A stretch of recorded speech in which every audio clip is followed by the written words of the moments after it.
Si Mayor Lance Daniel Cervantes, umibig sa anak ng kanyang buting driver na si Mang Damian. Lingid sa kalaman ng dalaga na may lihim na pagtingin sa kanyang binatang mayor. Nang mamatay ang kanyang ama, inihabilin ito sa kanyang among si Mayor Lance. Kahit pa may girlfriend ang mayor, pinatira niya ang dalaga sa kanyang bahay. Maralaman kaya ng mayor na umiibig din sa kanyang dalaga?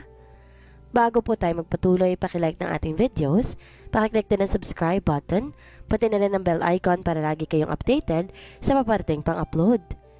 Kiss! Kiss! Sigaw ng mga tao matapos maisalin at maibigay sa kanyang dating nanalo na Miss Mariners College, ang cape, crown and scepter. Katulong nito ang gwapo't batang mayor ng bayang iyon. Ito ang taunang paligsahan para sa Miss Mariners College, kung saan makaka-avail ang sinumang mananalo ng isang taong libre ng tuition fee, bukod pa sa cash na ibibigay. Ito ang pangunahing dahilan kaya sumali si Aryan sa paligsahang iyon. Naisip niyang makakatulong ito na malaki sa kanya financially. Matagal na siyang kinukuha ng mga organizers ng paaralan na sumali sa paligsahan. Nasa 3 taon na siya sa kurso engineering sa edad na 18. Now, ladies and gentlemen, the most awaited part of this event. Anunsyo ng MC gamit ang mikropono, his cold and baritone voice filling the air. He was the famous male DJ in a radio station. Alam niyang nahihirapan ng ama niyang itaguyod ang kanyang pag-aaral, lalo na sa kursong kinuha niya dahil sa lamang itong hamak na driver ng batang mayor sa bayan nila. Sa quote pa lang niya, hindi na birong halaga ang kailangan para lang makabili. Ngunit hindi man lang niya kinakitaan ng anumang pagtutol buhat sa kanyang ama nang sabihin niya ito ang kursong gusto niya. Solong anak siya dahil namatay ang mama niya nang ipinanganak siya. Sa loob ng mga taong nagdaan, niwala siya narinig na babaeng naugnay kay Mang Damian. Nasa edad nitong 40 ay napakabata pang tingnan. Idagdag pang magandang lalaki rin to. Ngunit lagi lang nitong sinasabi na siya lamang ang gusto nitong makasama. Para rito, ang iyumang asawa nitong tayong mamahalin nito. At ngayon, tinawag ang second runner-up, isang estudyante mula sa Commerce Department. 2 na lang silang naiwan para sa first runner-up at sa tatanghaling Miss Mariners College sa taong yon. Kinakabahan si Aryan. Alam niya, mahusay ang napili ng department nila na maging trainer niya, ngunit tunay na magandang babaeng katabi. Galing ito sa Education Department at nasa huling taon na. Sa tingin niya, saling na sanay ito sa gayong paligsahan. Bahagya niyang pinilig ang ulo na magsimulang bumangon ang insecurity sa kanyang isip. Hindi niya halos narinig nang i-announce ang katabi bilang first runner-up. Lumuluha itong yumakap sa kanya. Halos hindi niya maunawaan ang mga pangyayari. Ngunit nang pumulong ito sa kanya, tuwang-tuwa siya. Unti-unti sumungaw ang luha ng kaligayahan sa kanyang mga mata. "Congratulations," sabi nito. "I knew it would be you," dagdag pa nito. She saw sincerity in her beautiful set of eyes. "And now, may I request the honor of our young honorable and gorgeous mayor, Mr. Lance Daniel Cervantes, to come up here on stage and help us crown tonight's reigning queen." Nakangiting baling ng MC sa karap na table kung saan nakaupo ang mayor. Hindi nakaligtas sa kanya ang bahagyang kilig na naramdaman ng mga katabi para sa mayor ng San Antonio. Bakit nga ba hindi? Ang lalaking to'y napakabata pa para maging mayor. Ito ang panauhing pandangal ng eskwelahan ng gabing iyon. Para sa kanya, ito na yata ang perpektong anyo ng isang tall, dark and handsome guy na palagi nilalagay ng mga klase niya sa slumbook ng mga ito nung high school days niya. At nagpapaipokrita niya kung itatanggi niyang hindi siya nagka-crush dito. Ngunit hanggang doon lamang iyon. Napakarami niyang dapat unahin kaysa sa damdamin niyang iyon. Idagdag pang ito rin ng butihing amo ng ama. Wala naman siyang naririnig buhat dito tungkol kay mayor kundi puro papuri. Idagdag pang pagiging laman ng dyaryo ng achievements ng alkalde sa lugar nila. May usap-usapan na rin na gagawing city ang kanilang bayan dahil sa maayos sa pamamahala nito. Tigla ay nag-isip siya. Sana kaya niyang papang niya? Sigurado siya narito din to dahil narito ang mayor. Ang alam niya sa ama lang pinagkakatiwala ni Governor Vic Cervantes ang nag-iisang anak. Gusto niyang makita ang papa niya. Alam niyang matutuwa ito para sa kanya. "It would be my pleasure to announce this year's Miss Mariners College," simula ni Mayor pagkatapos siyang tapunan ng ngiti. Lalo itong gumapo sa tingin niya dahil sa ngiting ipinuhol ito sa kanya. Oh God, gusto niyang himatayin. "And now, ladies and gentlemen, A round of applause please for this year's Miss Mariners. No other than Miss Arian Clarice Raimundo. Sabi nito pagkatapos ay pumalakpak. Nalakas ang ingay at palakpakan mula sa crowd. Hindi alam ni Arian kung anong sasabihin. Napaiyak siya sa tuwa. Masyadong maingay ang loob ng auditorium ng eskwelahan dahil hindi magkamayo ang mga estudyante. Halos bulong na lang namutawi sa bibig niya nang ilagay ng kanyang predecessor ang corona sa ulo niya at ibigay sa kanyang scepter. Katulong pa rin itong mayor sa paglagay ng cape sa kanyang likuran. Naghiyawan ng mga tao. Kiss! Kiss! Sorry, sweetie. The audience wants it. Let me give you your first kiss. Pabulong na sabi ng gwapong mayor na siya nagpabalik sa kasalukuyan na naglalakbay na diwa ng dalaga. At bago pa siya nakahuma, humalik na ito sa kanya. Of all the places, sa gilid pa ng lips niya. And he was right. It was her first kiss. Alam niyang pulang-pulang kanyang mukha. Mabuti na lang at sa gabi ginanapang naturang event at puno na makeup ang kanyang mukha, kaya hindi naging visible ang epekto ng halik na iyon sa kanya. Pagkatapos niyon lumakad siya, planting that victorious smile on her face. Ang mayor naman bumaba na mula sa stage at bumalik sa table nito. Nakasuot siya ng dazzling black gown na may slit sa kanang bahagi ng laylayan. Ayon sa kaibigang si Ana, bagay na bagay sa kanyang gown dahil na-emphasize ang sexing katawan niya sa labas niyon, maging ang kulay ng kanyang balat. Morena kasi siya. Mistulang mga bituin ng mga beads tuwing tatamaan ng ilaw sa kanyang paglalakad. Lalo pa nagpalakpakan ng mga tao sa loob, kasabay ng mga hiyawan ng mga ito. Nagkikislapan ng mga kameras. Bukas, tiyak niyang headline na naturang okasyon.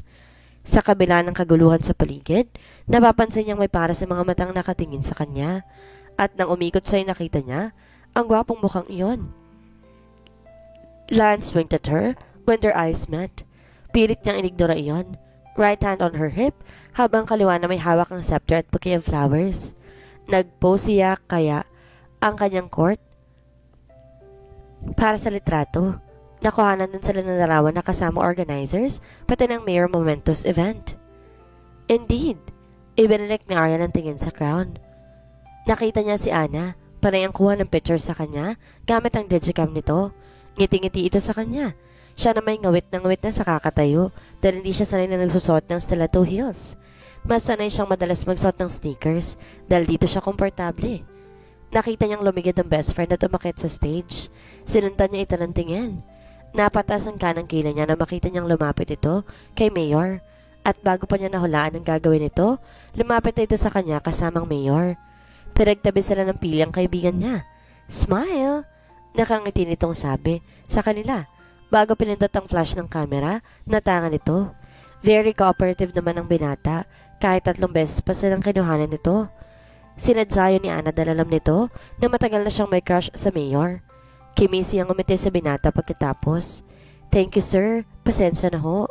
Bahagya siyang tumungo pagkasama niyon. Oh, don't be darling. The night is so beautiful having here, sabi nito. Inawakan nito ang kanang kamay niya at dinal sa mga labi nito sa kahinalikan. Good night, paalam nito. Maang siyang napatitig dito nang daan-daan itong ibinaba ang kamay niya at marahang tumalikod. Naiwan siyang napatanga. Hindi ba ito aware sa crowd na sa kanila laging nakatingin? Hindi ba nito nakita ang mga nagkikistapang kamera sa paligid? Napailing siya. Napatingin siya sa kaibigan na tutop ng kamay nitong bibig upang wag mapatili. Napaling siyang muli. Alam na niyang katakot-takot at tukso mula rito ang tatanggapin niya pagkatapos ng okasyong ito. Wala na ang mayor pero pakiramdam niya nanginginig pa rin ang kamay niyang hinalikan ito. Ito rin ang kauna-unahang lalaking humalik sa kamay niya. Well, at least, ang crush na nagbigay sa kanya ng first kiss niya. Isa-isang lumapit ng mga kaklase niya at binati siya. Tiyak niyang pakakainin niya mga ito sa kantin sa Lunes buhat sa cash prize niya. Naroon din pati mga guro niya kasama ang dean ng department nila. Gosh girl, ang swerte mo. Ani Ana na makalapit ito sa kanya at sila na lang dalawa. He, tigilan mo nga ako. Mahinang singhal niya. Nananakit na mga binti ko Reklamo niya na naupo sa isang upuan. Wala pa bang papang? Tanong niyang palingalinga sa paligid. Naupo rin ito. Wala pa Sagot nito habang sinisilid sa dalang bag ang digicam na nasa case na. Hayaan mo na yung pananakit ng binti mo dahil sulit naman ang lahat. Tudso nito. Campus queen ka na. Nahalikan ka na ng Prince Charming mo. Dagdag pa nito. He! Muling singhal niya para hindi nito mahalata ang kanyang nararamdaman. Uy, nagbablush siya. Muling tadyo nito. Mabilis itong tumayo at naglakad palayo habang tumatawa. Malalim ng gabi nang siya'y nasundo ng ama. Mangilan-ngilan na lang ang mga taong naroon pa sa auditorium. Bagaman ayaw siyang iwan ni Ana doon, tinaboy na niya ito dahil naroon ang sundo nitong pinsan. Ligtas naman siya dahil may mga gwardya naman sa paligid ng paaralan. Humihikab na si Arya na makita niyang nagmamadaling pumasok si Mang Damian sa loob ng auditorium kung saan naghihintay rito. Pasensya na anak, ngayon lang kasi ako dumating. May dinaan pa kasi si Mayor sa opisina nito bago siya umuwi ng bahay. Paliwanag nito. Tumayo siya at hinalikan ng pisngi nito. Okay lang po yun, Pang. Congratulations, anak. Niyakap siya nito. Narinig ko kanina buhat sa parking area ang pagkapanalo mo. Gustuin ko mong pumasok dito kanina. Hindi ko nagawa dahil inayos kong break na sasakyan. Paliwanag nito. Sinuwerte marahil, Pang. Sabi niya. Now, maililibre ko kayo ng 1 taong tuition fee. Masayang dugtong niya. May cash din po kaya ibibili ko ng ilang kagamitan na kailangan ko para sa lab. Okay lang naman yun, anak. Pero natutuwa ako at nanalo ka. Kung narito ng mama mo, itiyak matutuwa siya sa'yo. Nito sa gumagal-gal na tinig. I'm sure nanonood ang mama kanina, Papang. Huwag na kayong malungkot. Nagpatiuna na siya sa paglalakad habang pinapahid ang namumuong luha sa gilid ng mata. Sige, tayo na. Binitbit ni Mang Damian ang iba pa niyang dala sa isang kamay habang isang kamay naman ito'y nakahawak sa kanya. Siya na ang nagdala sa bulaklak. Nadaanan nilang isang post kung saan nandoon ang isang gwardya. Congrats, Miss Raimundo. Narinig niyang sabi nito. Ngumiti siya rito. Thank you, Manong. Kinabukasan. Halos tanghali na magising si Aryan. Inasahan niyang wala ng papa niya pagkagising pagkat maaga itong umalis ng bahay nila. Maaga kung pumupunta si Mayor sa munisipyo, kaya maaga na itong sinusundo ang huli. Sabado kaya wala siyang pasok. Pumunta siya ng kusina dahil kumakalam ng sikmura niya. Nakita niyang may nakatakip na pagkain sa mesa. Inalis niya ang takip ng mga iyon at tumambad sa kanyang paboritong pagkain sa almusal, sinangag, tapa at daing na bangus. May suka rin na may sili at hinog na kamatis bilang sausawan. Katabi niyo ng isang pitsyal na tubig. Sumaglit siya sa lababo para maghugas ng kamay bago kumain. Pagkatapos makapagagahan, naglinis siya ng buong bahay nila. Maliit lamang yon. Dadalo lang ang kwarto para sa kanila ng ama. Gawa ito sa kahoy at semento na may flower garden sa labas. Mahilig kasi siya sa bulaklak. Matapos maglinis, nagpa siya siyang maglaba. Kinuha niya ang marurumang damit nila ni Mang Ramon at nagtungo sa kinaroroonan ng washing machine sa gilid ng bahay. Matapos lagyan ng kaukulang tubig at sabon ng tub ng appliance, sinala niya raw ng labahin bago pumasok muli sa loob ng bahay upang linisin naman ang banyo.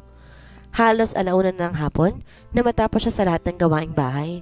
Naligo muna siya bago kumain ng tanghalian. Dala-dala ang basong may juice at patitong tinapay na may peanut butter at pumunta sa sala. Nilapag nga iyon sa lamisita. Kinuha niya ang remote control ng TV. Nanood siya ng isang noontime show. Tawa siya ng tawa sa palabas. Bahagya niyang naulinigan ang pagkalampag na kung sino mang naroon sa labas ng kanilang kahoy na gate. Sumilip siya sa bintana at nakita ang ulo ng kaibigan sa labas. Nakangati siyang lumabas ng bahay. Hi girl! Masiglang bati nito sa kanya. Halika! Aniya kay Ana nang mabuksan ang gate. Basa pang buhok nito, kaya't sigurado siyang kagigising lang din nito. Sinong kasama mo?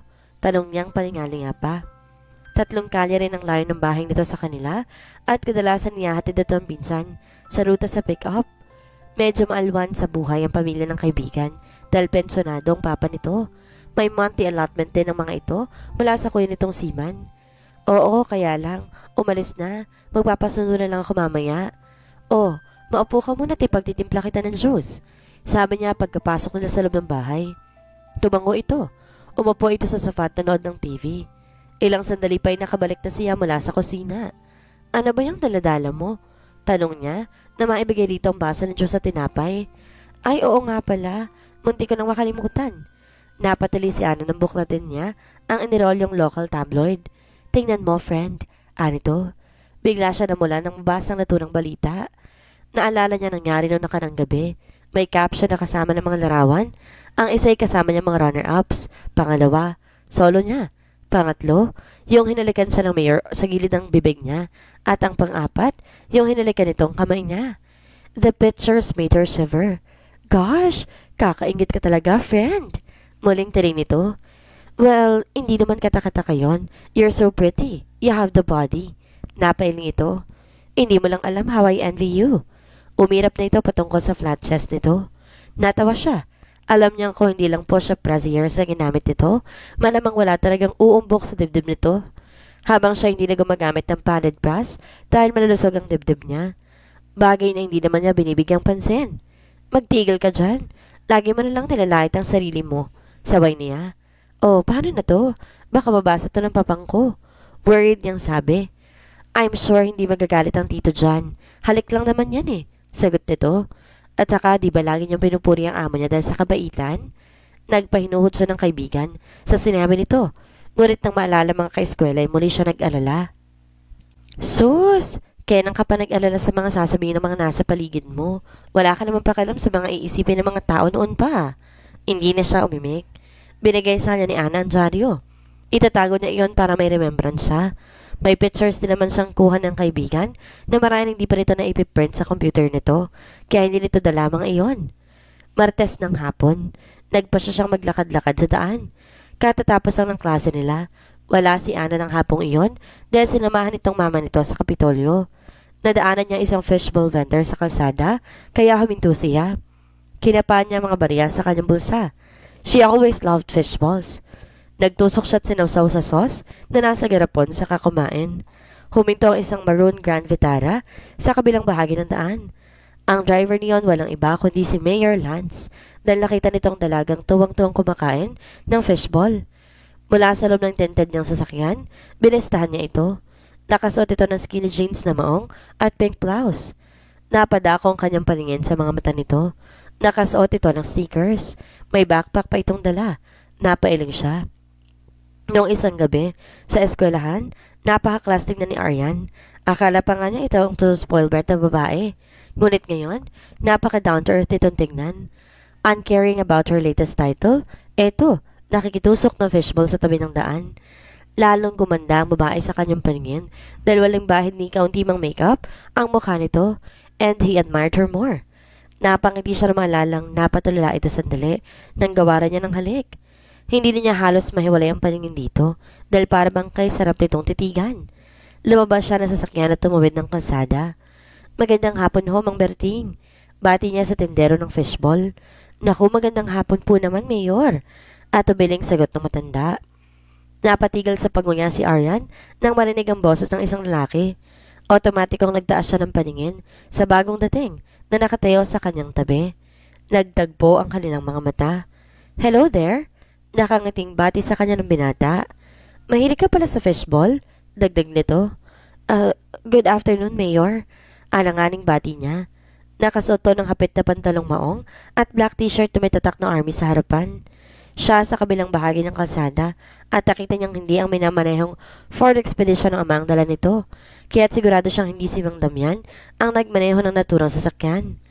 Dali-daling dumukot siya ng barya sa bulsa ng kanyang pantalon. Manong magkano po lahat? Tanong niya sa tindero. 10 pesos lang, ineng. Nakangating sagot nito. Eto po. Inabot niya rito ang 10 peso coin na magsalita ang binata. No, Mang Berting. Ako na magbabayad ng kinain niya. Sabi nito kaya't napahinto ang pag-abot ng matanda sa bayad ng dalaga. No, I can afford to pay for it. Ani ang nakakunot ang noo. Naisip niya, ano bang akala ng taong to? Pulubi siya? Naiinis tuloy siya rito kahit pa nakadisplay sa mga labi nitong killer smile nito. Mang Berting, ito na hong bayad ko. Iniabot niyang muli ang bayad sa nagugulahang matanda. Salamat, ineng. San bang bahay niyo at itadaan na kita sa inyo? Bali walang sabi ni Lance sa kanya. Kumuha ito ng isang pantusok ng fishballs. Ho? Wag na ho at may dadaanan pa po ako. Sagot niya at nagmamadali na siyang lumakad palayo. My, she is avoiding me. Naisip ng binata. At very unusual iyon dahil wala pa siya nakasalamuhang dalaga na hindi bumigay sa karisma niya. Kahit pa high school girls nagkakakrush na sa kanya. Palagi bang dito kumakain ng fishbowl ang dalagang yon, Mang Berting? Tanong niya sa matanda. Nagsimula siyang magtusok ng ilang fishballs. Napakunot ang noon ng tindero sa kalituhan. Nang rumehistro na sa utak nito na ang dalagang ibig sabihin ng mayor, napangiti ito. Oho, mula pa yata nung high school kumakain na siya ng fishball dito, kasama yung kaibigan niya. Nang malasan na tutulong pagkain, napatango siya. Kaya pala, naisip niya, masarap nga palang talaga ang pagkain ito. Nasiyahan ito sa ginawi niya. Salamat po, Mayor, at nagustuhan ninyong tinda ko. Ngumiti siya. Magkano po lahat? Huwag na po ninyong bayaran, Mayor. Awat ito sa pagkuha ni Lance sa wallet sa likod ng kanyang pantalon. Isa pong karangalan para sa akin ang magustuhan ninyong paninda ko. No, huwag kayong ganyan, Mang Berding. Sige na, magkano lahat yon? Malumanay niyang tanong dito. Sigurado siyang isusunod niyang ipapatayo ay ang mga stalls ng fishball sa bayang ito. Nakatatlong tusok pa siya bago inabot ang 100 sa matanda. Keep the change ho. Nakangiting sabi niya na magsimulang magbilang ang matanda nang isusukli sa kanya. Bakit po? Nagmamadaling lumapit si Janine kay Mang Damian na makita niyang nanghihina itong napakapit sa dingding ng kwarto nito. Nag-alala siya ng husto. Napapansin nga niyang medyo nangangayayat ang ama niya nitong mga huling buwan.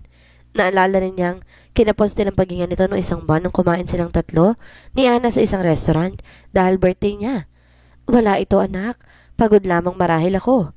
Anito pero hindi naman tumitingin sa kanya. Ikukuha ko na muna kayo ng tubig, Pang. Sabi niya nung maayos itong tumindig. Sandaling iniwan niya ito at nagtungo sa kusina. Hindi niya maintindihan pero sa palagay niya may inililihim ang papang niya sa kanya. Natatakot siya kaya lihim siyang napapikit at nagdasal para rito. Pang, mag-leave kaya muna kayo sa trabaho niyo. Mungkahin niya matapos itong mainom ang tubig na dala niya. Huwag na, anak. Okay lang naman ang pakiramdam ko. Nakangiting tanggi nito. Total malapit ka na namang matapos, diba? Nasa huling taon ka na ng kurso mo at ilang buwan na lang magtatapos ka na. Kayo na po ang bahala. Kapag nakatapos siya at nakapasa, maghanap kagad siya ng trabaho. Pahihintuin na niyang ama sa pagtatrabaho. Magkasabay na silang lumabas ng bahay at sumakay ng tricycle. Ibinahatid muna siya sa eskwelahan niya bago pa nito pinatuloy ang tricycle sa bahay ng amo nito. Damian, parang napapansin ko hong medyo nahuhulog ang katawan ninyo. May dinaramdam ho ba kayo? Minsan ay tanong nila sa driver. Mabait ito, kaya ito mismo ang kinuha ng dali niya para magmaneho sa kanya. Kung hindi pa dahil dito nung kampayagan siya ng mga magulang na magsarili at ibig niyang matawa roon.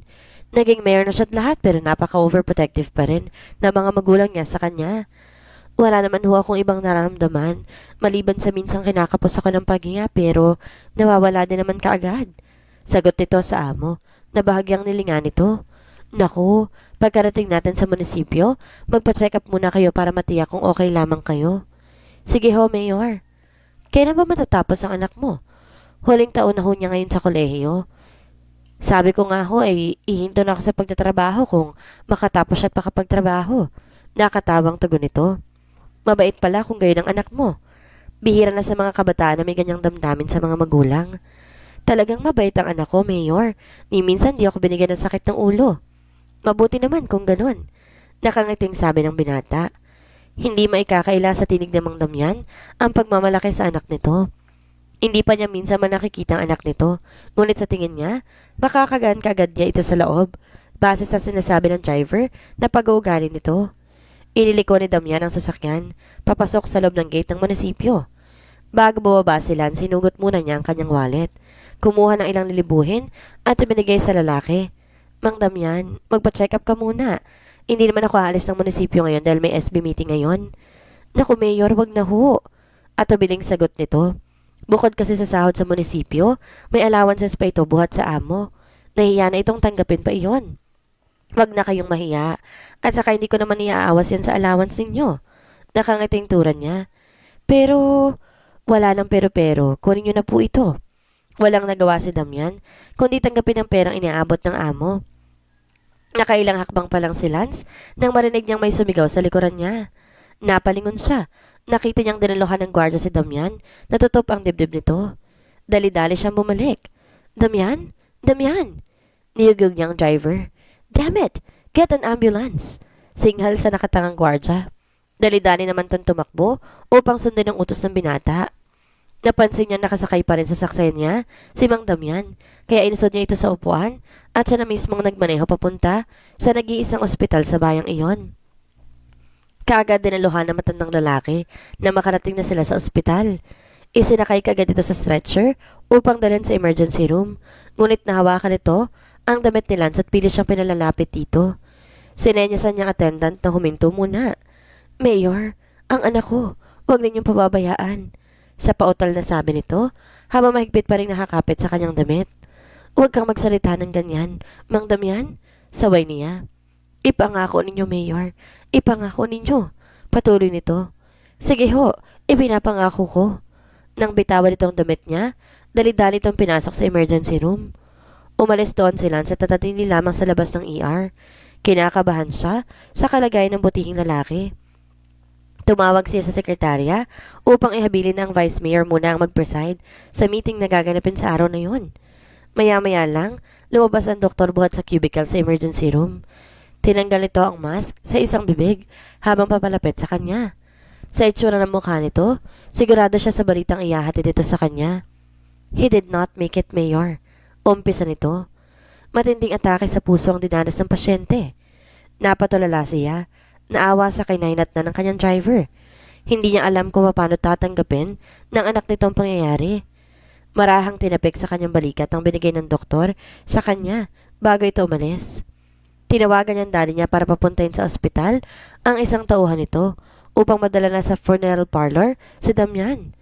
Hustong pinutol niyang pakikipag-usap sa cellphone nang biglang bumukas ang pinto ng emergency room at tumahango sa pumasok doon ang umiiyak na dalaga na walang iba kundi si Aryan, nulas ng binata.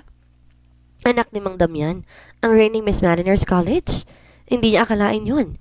Wala sa inagap niya ang babaeng ito na nagbigay ng kalituhan sa kanyang isip nitong mga huling buwan ay anak pala ng driver niya. Hindi naman nababanggit ni Damian sa kanya na babae palang anak nito at hindi rin siya napagtuunan ng pansin ang apelido nito. Nakailang buntong hininga pa siya bago pumasok sa kinararoonan ng yumaong driver. Naabuti niyang niyayakap ng dalaga ang bangkay ng ama. Patuloy ang pag-iyak. Naghihinagpis si Aryan. Paano na siya ngayon? Pakiramdam niya wala na nag-iisang kabuluhan ng buhay niya. Patuloy siya sa pag-iyak. "Hush!" sabi ng lalaki at hinagod-hagod ang likod niya.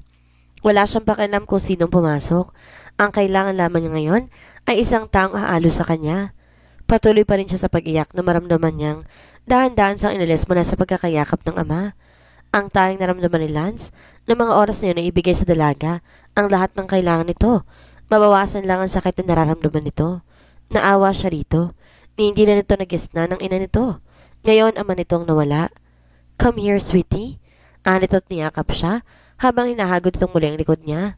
Hindi alam ng babae kung gaano katagal siyang umiiyak sa mga bisig ng alkalde. Ngunit nang maramdaman niyang medyo okay na siya, kumawala siya rito. Blankong tumingin siya sa may-ari ng mga bisig na iyon. Tumitig sila sa mga matang iyon na puro ng kalungkutan.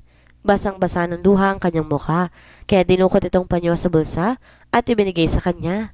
"Thank you," sabi ni Aryan nang abutin iyon at ipinahampid sa mukha. Si Lance ang umayos ng burol ni Damian. Lagi siya naroon sa punerarya. Sumasaglit lang siya sa munisipyo para silipin ang mga kailangan gawin.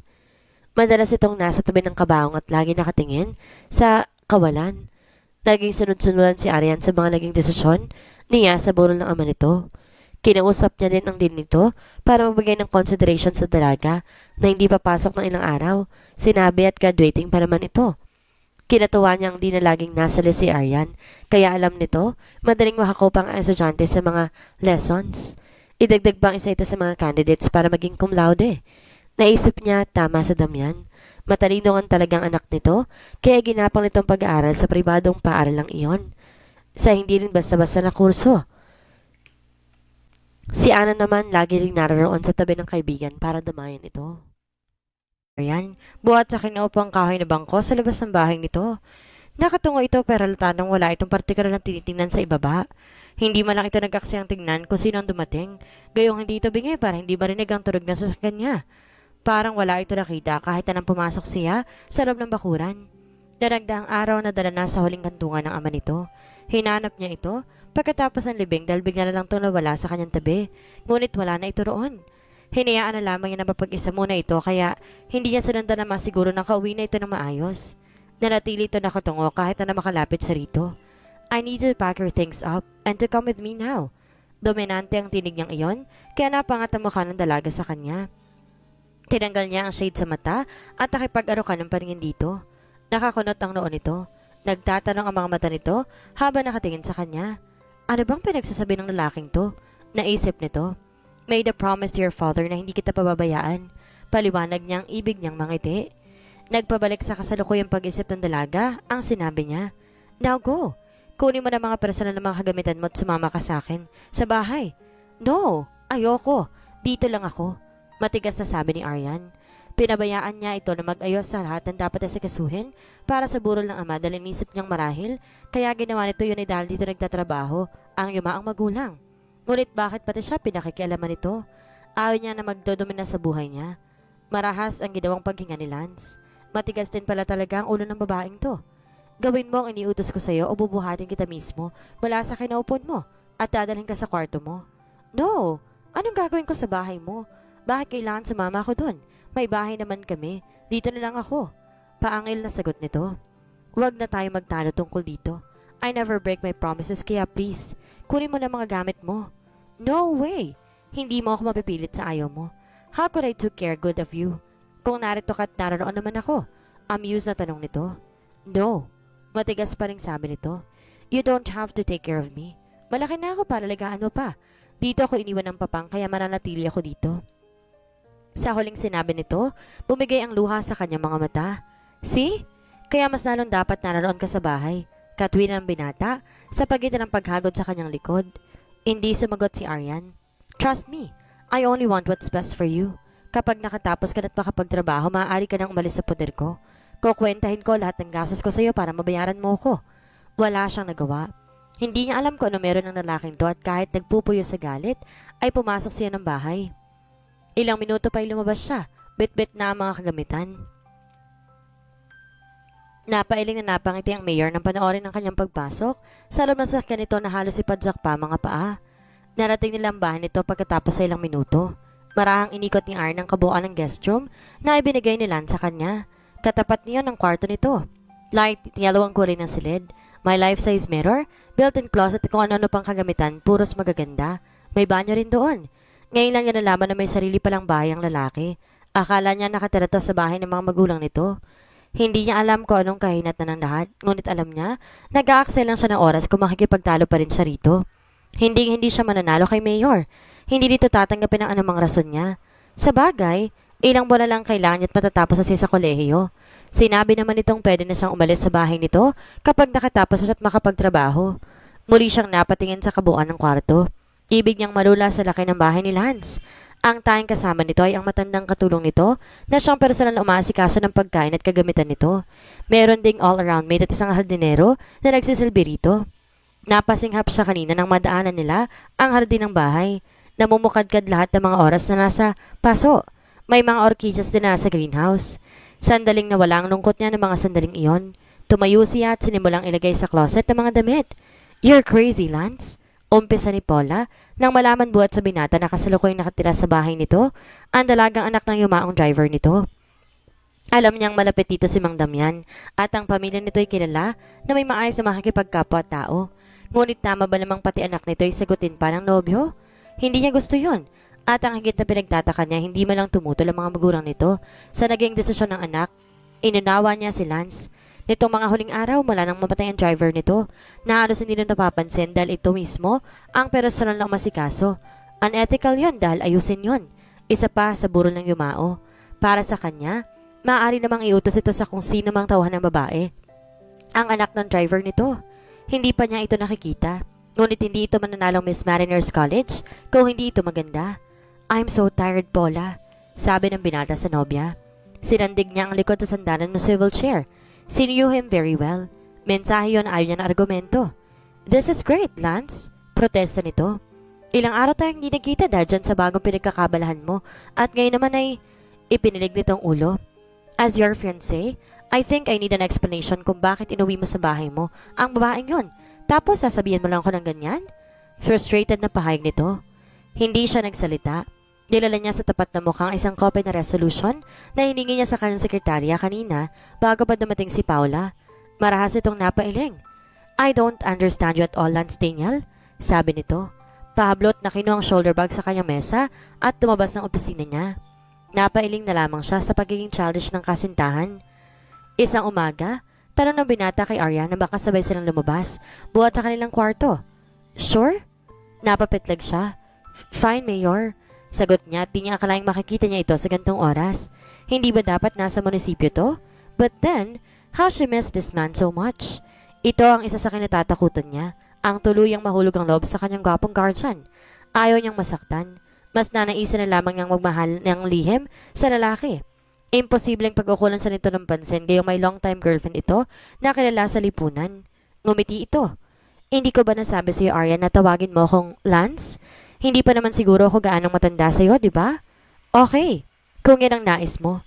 Nakangiti niyang sagot.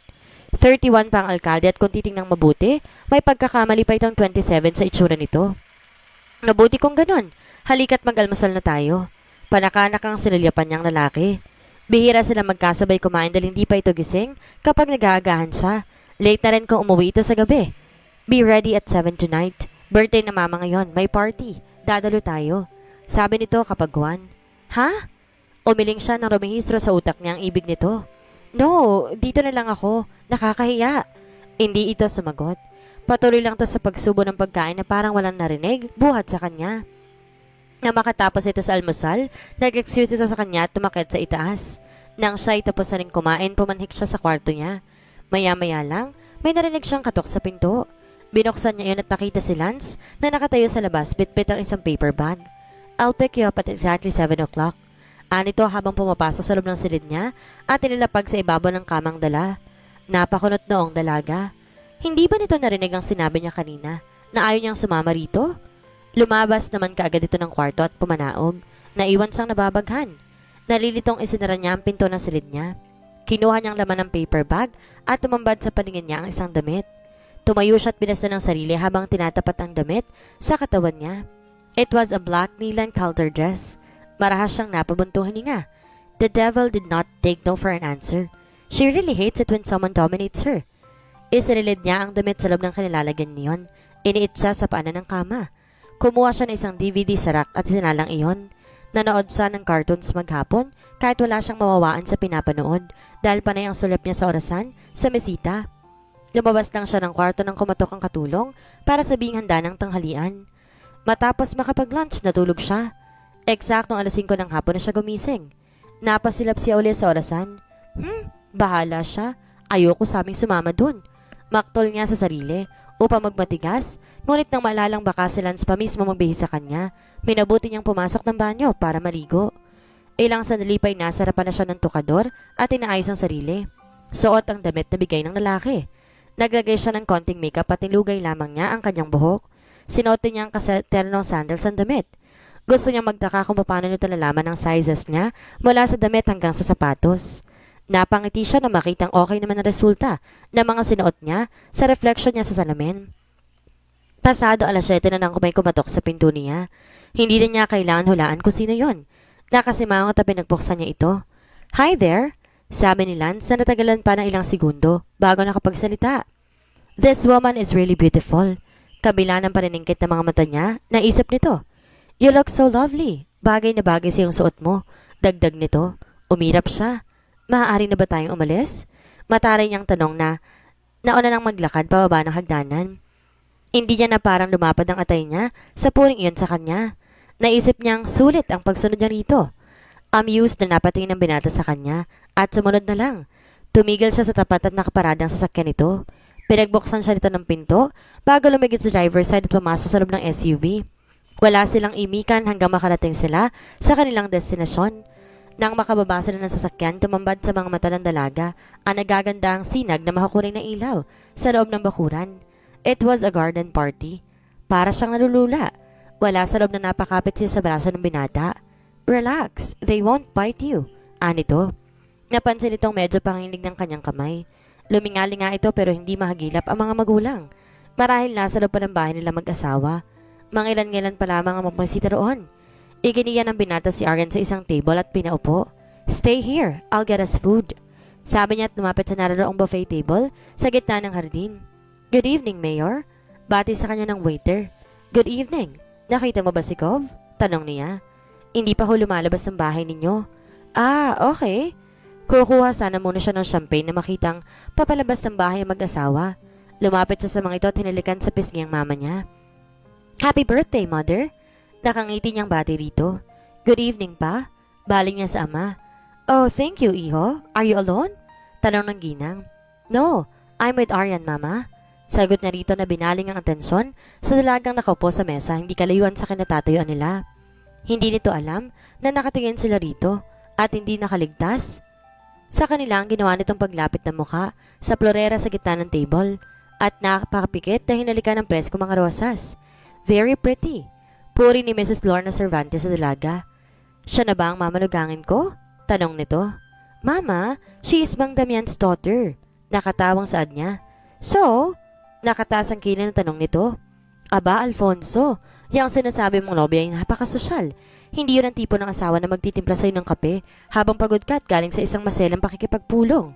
Tumawa ang binata. Hindi man lantaran ng pagpahiwatig ng mama niya ang pagkadiskusyon nito kay Paula. Mama, ang ibig ko sabihin na kaya nasa akin na alagaan ko si Aryan ay dahil pinangako ko kay Damian ang anak niya. Pansamantala lang naman. Kung matatapos na siya, maaari na siyang umalis sa poder ko. Why don't you get that lady para makilala namin ng mama mo, Iho? Sabat ni Governor sa pag-uusap na mag-ina. Okay pa? Umalis siya sandali at pinuntahan si Aryan. Come, ipapakilala kita sa mga magulang ko. Sabi niya rito. Hindi nito nakuhang tumanggi dahil nawakan na niyang kamay nito at inakay patungo sa kanyang mga magulang. Saka ipinakilala. Good evening po. Happy birthday, ma'am. Magalang nabati ni Aryan sa mga ito. Thank you, Iha. Anang ginang nasa kabiglaanan niya ay ito pa mismong humalik sa kanyang pisngi. Bahagyang tangong binigay ng butihing gobernador sa kanya. Napatingin sila sa kabilang dako na may isang sasakyan ang dumating. Nang bumaba ang mga sakay niyon, kaagad na lumapit sa kanila. Ang lalaki hindi nalalayo sa edad ng gobernador, habang napakaganda naman ng kasama nito, na marahil ay anak nito. She really was so sexy in a relaxed miniskirt and sleeveless round red blouse, and on her feet were sexy sandals, all in odd Vidman Desi's signature labels. Good evening, everybody. Happy birthday, kumare. Narinig niyang sabi ng matandang lalaki. Happy birthday, tita. Bati ng babae na matapos sumalik kay Mrs. Cervantes, iniabot dito ang daladalang regalo. Kapag ko ay kinawit ng mga kamay kay Alan at maanap na hinalikan sa labi ng nobyo. Thank you, Iha. Kala ko hindi ka makakarating ngayon dahil may importante kang ginagawa sa Maynila. Salat sa emosyong sabi ni Lorna rito. No, pinagpariban ko na lang muna, tita. Naisip ko kasi baka kung sino-sinong isama dito ni Lance sa party niya kung hindi ako dadalo. Sagot nito na bahagyapan tumingin kay Aryan. Ibinaling niya sa ibang direksyon ng mga mata. Ito marahil ang Paula Reveral na kasintahan ni Lance. Mas mabuti pa nga yata hindi na lang siya sumama sa binata kahit pabagal ito sa kanya kesa naman ganito na pinariringgan siya ng babae. Kumpadre, halika, tikman mo ang paborito kong alak dito. Sabi ni Gov na giniyang lalaki papasok sa loob ng bahay. Come with me, Iha. May greenhouse ako sa banda roon. Sabi ni Lorna kay Aryan at masuyong hinawakan ng kanyang kamay. Excuse us. Sumunod siya sa mabait na ginang. Bahagya niyang sinulapan na magkasintahan. Nagtama mga paningin nila ni Lance. Matiim ito nakatingin sa kanya. Dali-dali niyang binilik ang paningin sa dinaanan na makita nga nakapalupot naman sa bebang nito ang kamay ni Paula. God, napakaganda po. Manghang bulalas niya nang bumungad sa kanya mga sari-saring orchideas sa loob ng greenhouse. I am glad you like flowers. Alam mo bang ako mismo nagbe-breeding sa mga yan? Talaga po? Di makapaniwalang tanong niya. I just don't like it, ma'am. I love it, she exclaimed. Tumawa si Lorna. Kay dali nitong nakagaanan ng loob ang magandang dalagang ito. Kung ano nang napag-usapan nila na matanda, na halos puro tungkol sa mga bulaklak. Nagpadala to ng pagkain para sa kanila. Nakatapos na sila ng pagkain bago pa ito pinuntahan ng katiwala dahil tumawag sa landay ng kapatid nitong nasa Amerika kaya napilitan tong pumasok sa loob ng bahay. Naiwan siyang mag-isa roon. Nakita niyang dumaan ng waiter. May dala ito mga alak na nasa champagne glass. Tinawag niya ito at kumuha ng isa. Hindi pa siya nakakatikim nito sa buong buhay niya. Sumimsim siya at pinakaramdaman ng lasa. Nagustuhan niya yon. Tinungga niya ang laman ng kupita. Nakita niyang nagsasayong ilang pareha kasama sina Lance at Paula. ni hindi man lang siya pinakilala rito. Himutok niya. Pare, pwedeng masayaw magandang binibining ito? Nakangiting sabi ni Cedric Chua kay Lance. Ito ay isang Chinese businessman na bisita ng mga magulang niya. Okay pare, ani niya. Sandaling nangunot ang kanya noo dahil sa nakitang kakaibang ngiti sa mga labi ni Paula. Lumakad siya palayo sa mga ito at hinanap si Aryan. Lihim siya nagpapasalamat at takalis siya sa tabi ng nobya. Napapabayaan niya si Aryan. Nahagilap niya ang dalaga sa gilid ng greenhouse.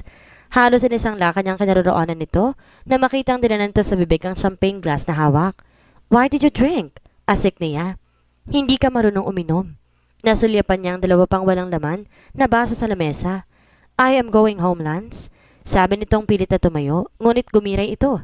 Lasing ka na. Itinayo niya ito at niligid sa kabilang bahagi ng bahay kung saan naroon ang isang gate. Nakakaalis silang hindi mamamataan ng kahit na sino. Let me go. Protesta nito at pumiksi. Stop it. Maiwan ka na lang dito, Anito na hindi na ito lang sasabihin dahil sumiyok ka ito. Mabuti na lamang at takailagang binata kaya hindi ito sumuka sa damit niya. Aryan, I promise, hindi ka na makakatikim ng alak kailanman. Singhal niya na hinahagod ang likod nito. Hindi umimik ang dalaga. Nang sa pakiramdam niya ay okay na siya, kusa siyang lumakad ngunit naliliyo pa rin siya. Oh, put me down, Lance. Protesta niya ng pangkuin sa binata, papuntang sasakyan. Shut up! Put me down, ano ba? Tumahimik ka kung ayaw mong ihagis kita sa kalsada. I shouldn't be here. Mas mabuti pang awayin mo na lang ako kaysa masaktan ako ng ganito. Sabi nito bago lumungay-ngay ang ulo nito, bago pa man niya maipasok sa loob ng sasakyan. Tulog! Napabuntong hininga siya at inuupo ito sa passenger seat. Bahagya niyang nirecline ang upuan upang kahit papaano nakahiga ito. Lumigid siya sa kabilang panig ng SUV at pumasok. Tinitigan niya ang malaanghel nitong mukha. Hinawi niyang ilang hibla ng buhok nitong bahagyang nakatabing sa mukha nito. Napatitig siya sa mga labi nito. Narahas siyang huminga at ibinaling ang paningin sa kalsada. Saka pinandar ang sasakyan bago pa niya mahalikan ng mga labi nito. Damn it! Hanggang kailan niya mapipigilan ang sarili? Muli siyang napasilip dito. Ano ang ibig sabihin nito sa sinabi kanina? Hindi niya maintindihan yon. Nang makarating sila sa bahay niya, muli niyang pinangko ang dalaga at ipinasa sa kwarto nito. Saka maingat na nilapag sa kama.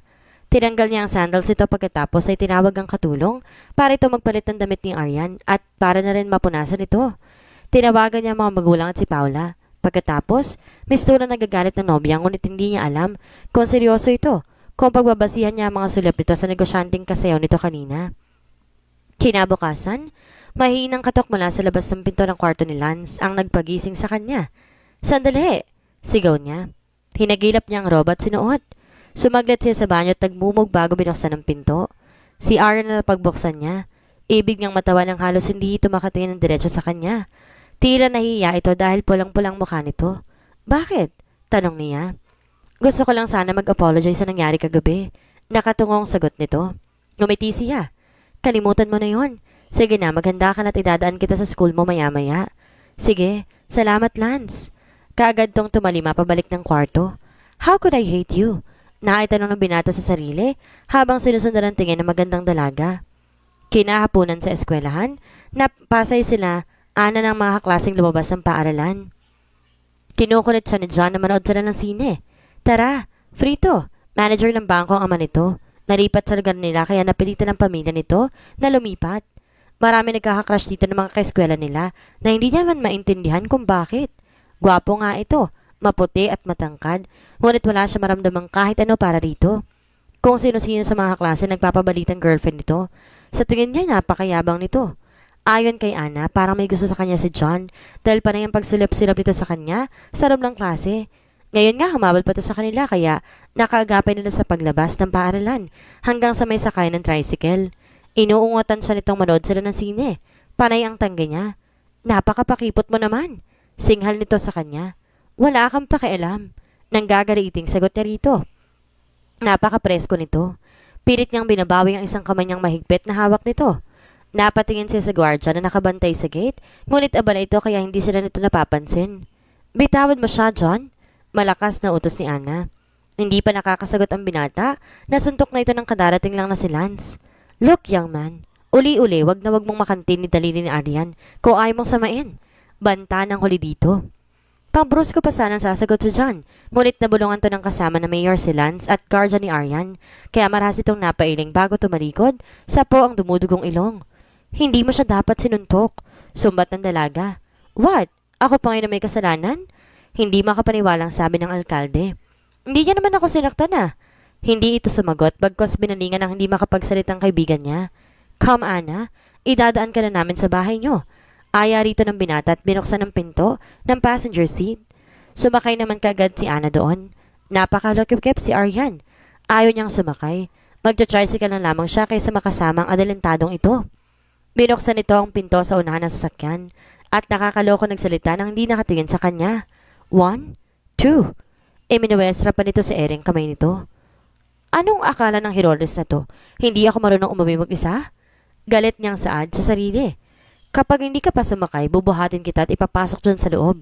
Banta nito sa kanya. 2.5. Nakangiting patuloy nito sa pagbilang. Narano nagpainis sa kanya. Padaskol siyang pumasok sa loob ng Grand Vitara. Ang walang hiyang to. Nasulyapan niya ang kaibigan na kampanting nakaupo sa hulihan. Lihim na napangiti si Ana sa dalawa. Hanggang maihatid dito sa bahay nito, hindi sila nagkikibuan ni Lance. Ito at si Ana nag-uusap. At ang hitad niyang kaibigan, aliw na aliw sa pakipag-usap sa bruhong lalaking to. Bye, girl. Nabigla pa siya na mapansing nakarating na pala sila sa bahay ng babae. Tumango siya rito. Noong tinahak na nilang daan pauwi sa bahay ng lalaki, wala pa rin silang kibuan habang umaabot sila sa loob ng bakuran. Hindi siya tuminag sa kinaupuan. Sa labas pa rin nakatutok ang kanyang paningin. Aryan Clarice Raimundo and her childish tantrums. Nausan ni Lance na inabot ang lock ng pinto sa kanyang banda para mabuksan yon. Napalingon siya rito. Sa paglingon niya'y halos nag-abot ng mga mukha nila. Napatitig sila pareho sa isa't isa. Napapikit siya ng halos gadangkal na lamang ang layo ng labi nito sa kanya.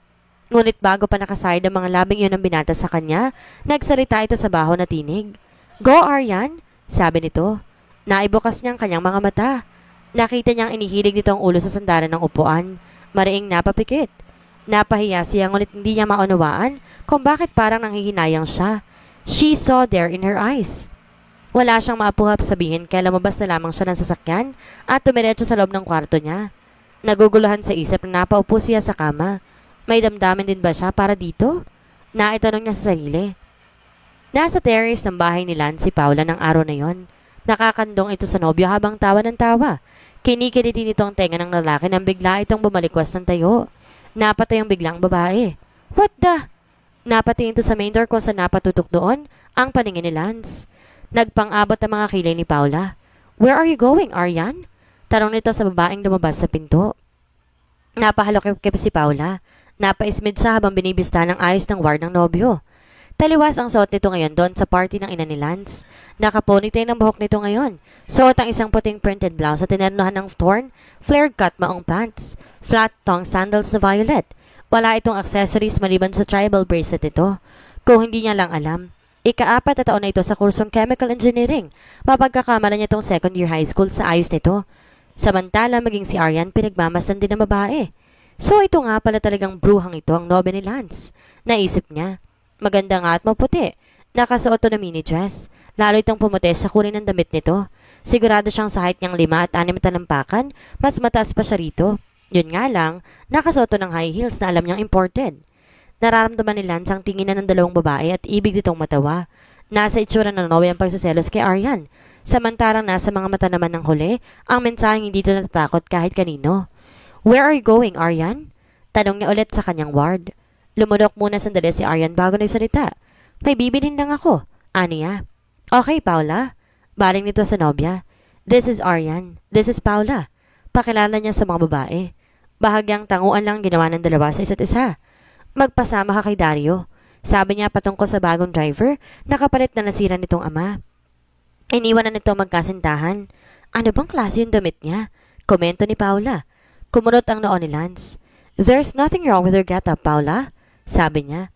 Marahil ang punit itong pantalon ng tinutukoy nito. But the pants just simply emphasize Aryan's shapely legs, Paula.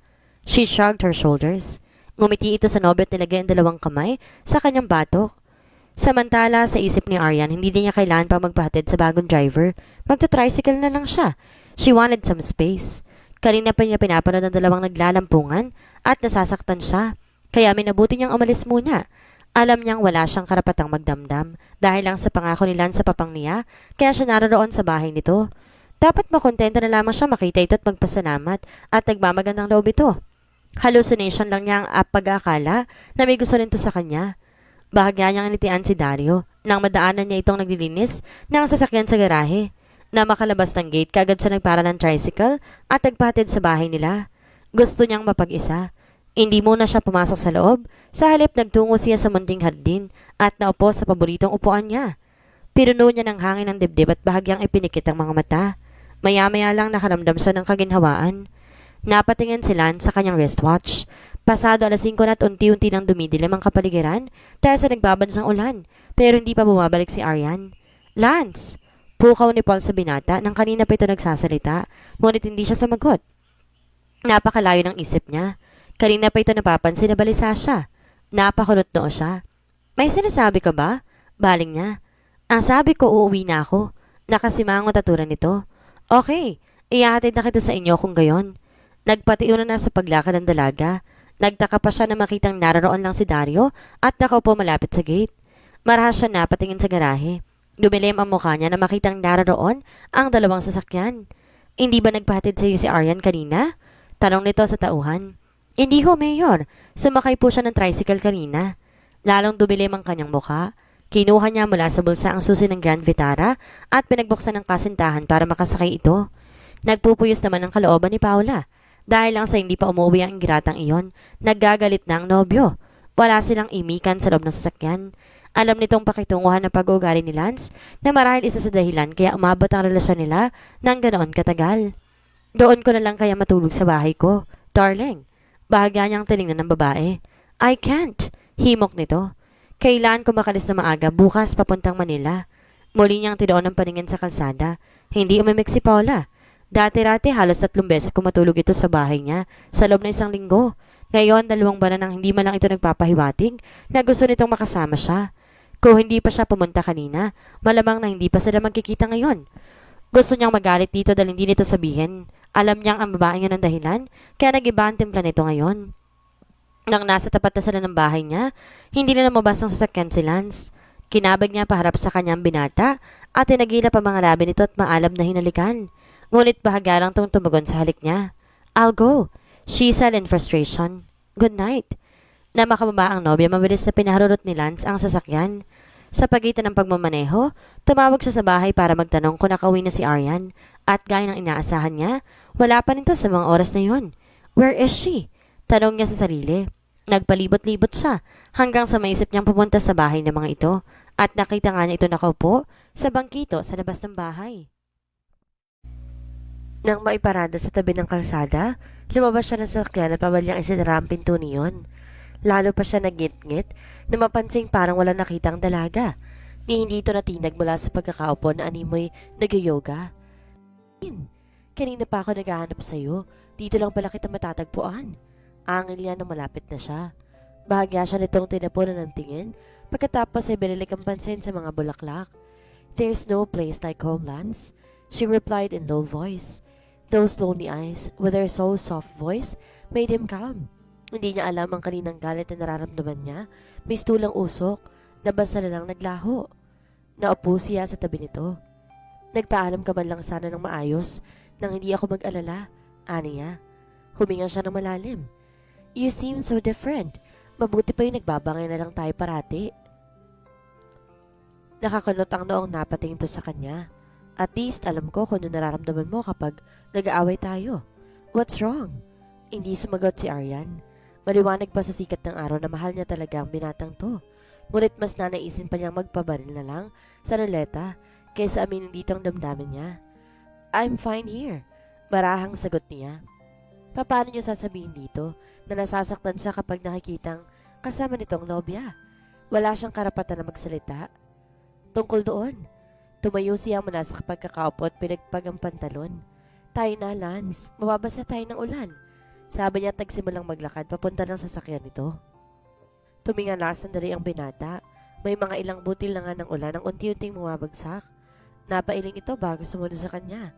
Wala silang kaibuan habang babalik sa bahay nito. Nakatutok sa labas ng bintana ang pansin ng dalaga. Panakanakang sumulyap si Lance sa kanya. Those set of penetrating eyes seemed hurt. Maybe she missed her father, and he wanted to hug her, comfort her, utter those kind words to ease her pain.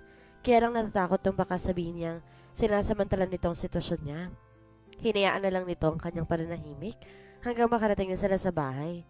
Sabado ng umaga, may kumakatok sa labas ng silid niya. Tinigilan niyang pagbubuklat ng magazine at binuksan ang pinto. "Good morning. Come. May pupuntahan tayo," sabi ni Lance matapos sipatin ang suot niya. "With these clothes?" Tanong niya, tinitigan ng sariling ayos. Nakasuot lang siya ng shorts at maluwang na t-shirt. "You look just fine without outfit, sweetheart," amused na sabi nito. "You look prettier," dagdag nito bago tumalikod. Nagkibit-balikat siya at konting pasara ang pinto ng kwarto bago sumunod dito. Nasa loob na nasasakyan ng binata. Nang sapitin niyang labas ng bahay, nakita niyang bukas ang pinto sa katabing upuan nito kaya sumakay siya roon. Nakangiti ito sa kanya na makapasok siya. "Where are we going, Lance?" Naisip niyang itanong dito. Kailangan niya magsalita dahil nawawala siya tuwing nakikita niya nakangiti ito sa kanya, tulad ngayon. "Diyan lang sa tabi-tabi," sagot ito at pinaandar ang sasakyan. Pinunta nilang isang pinaka-class na butik sa lugar nila. Tayong mga may kaya lamang ang gumagawi roon. Hindi pa sana siya bababa ng sasakyan. Ngunit lumipigid doon ang si Lance at pinagbuksan siya. Napilitan siyang lumabas. "Dito ba talaga tayo pupunta?" "Yes. Bibili tayo ng mga gamit mo. Malapit ang graduation mo, di ba?" Hindi na niya naisatinig ang pag-aalangan. Dalhin na siya nito papasok sa loob. "Good morning, Lance." Bati ng isang babae rito. Nagbeso-beso ang dalawa. Sa tansya niya nasa 40s na ang babae. Sa aura nito, tiyak ng mayaman nito. Ito marahil ang may-ari. "Hi, tita." Bati nito sa kausap. "Is she your..." Ibiniti nitong sasabihin patungkol ng butik kay Aryan. Natawa ang binata at umiling ito. "This is Aryan Yani. Pleased to meet Tita Shirley, my mother's friend and the owner of this boutique." "Hello po." Kiming bati niya sa nakakatandang babae. "Hi, honey." Very friendly sabi nito sa kanya. "Mirna, kindly assist this pretty lady here." Nakangiting baling nito sa isang tauhan nito. "Yes, ma'am." Narinig niyang sagot nito at lumapit mula sa kabilang bahagi ng estante. Masuyo siya nito giniya sa nakailerang gowns. At tubilis siyang napalingon kay Lance. Ngumiti naman to at bahagyang tumango sa kanya. Naiwan itong nakikipagkwentuhan kay Shirley. Kumuha ng ilang damit ang sales attendant at ibinigay sa kanya.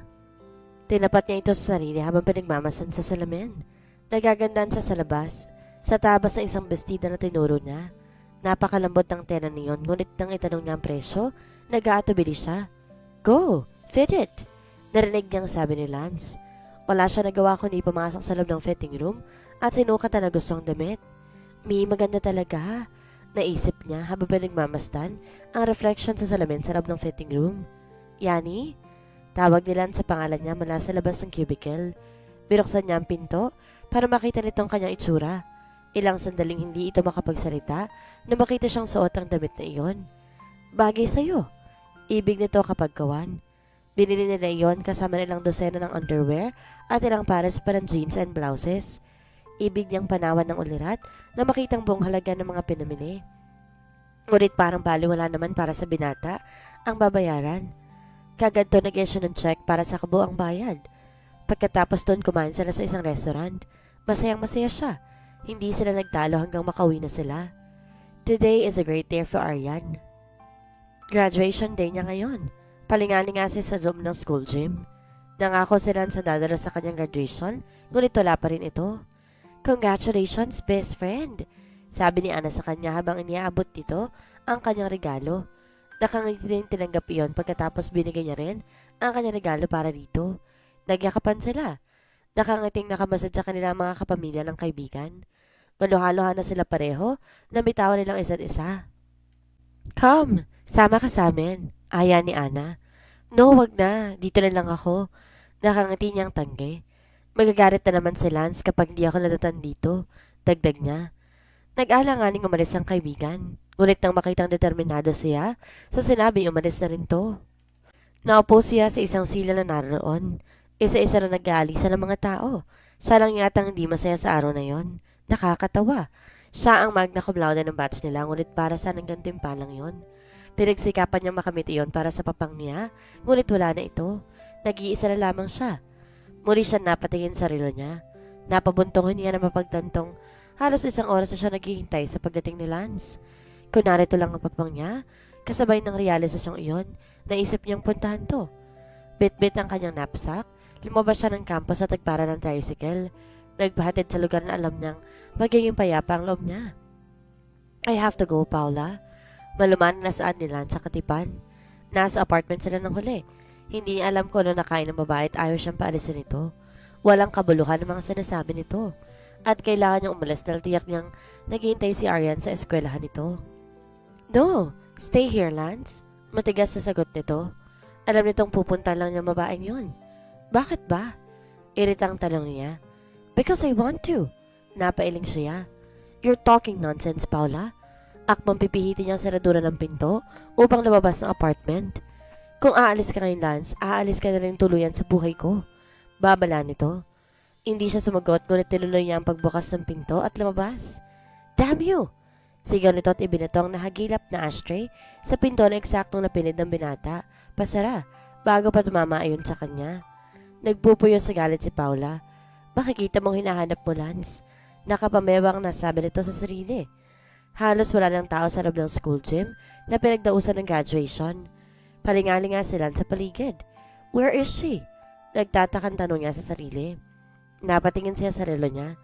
5:00 ng hapon. 5 oras na pala siyang late sa okasyong iyon. Marahil kanina pang natapos ang seremony. Nasaan na bang babaeng yun? Nilapitan siya ng gwardya. May hinahanap po ba kayo, Mayor?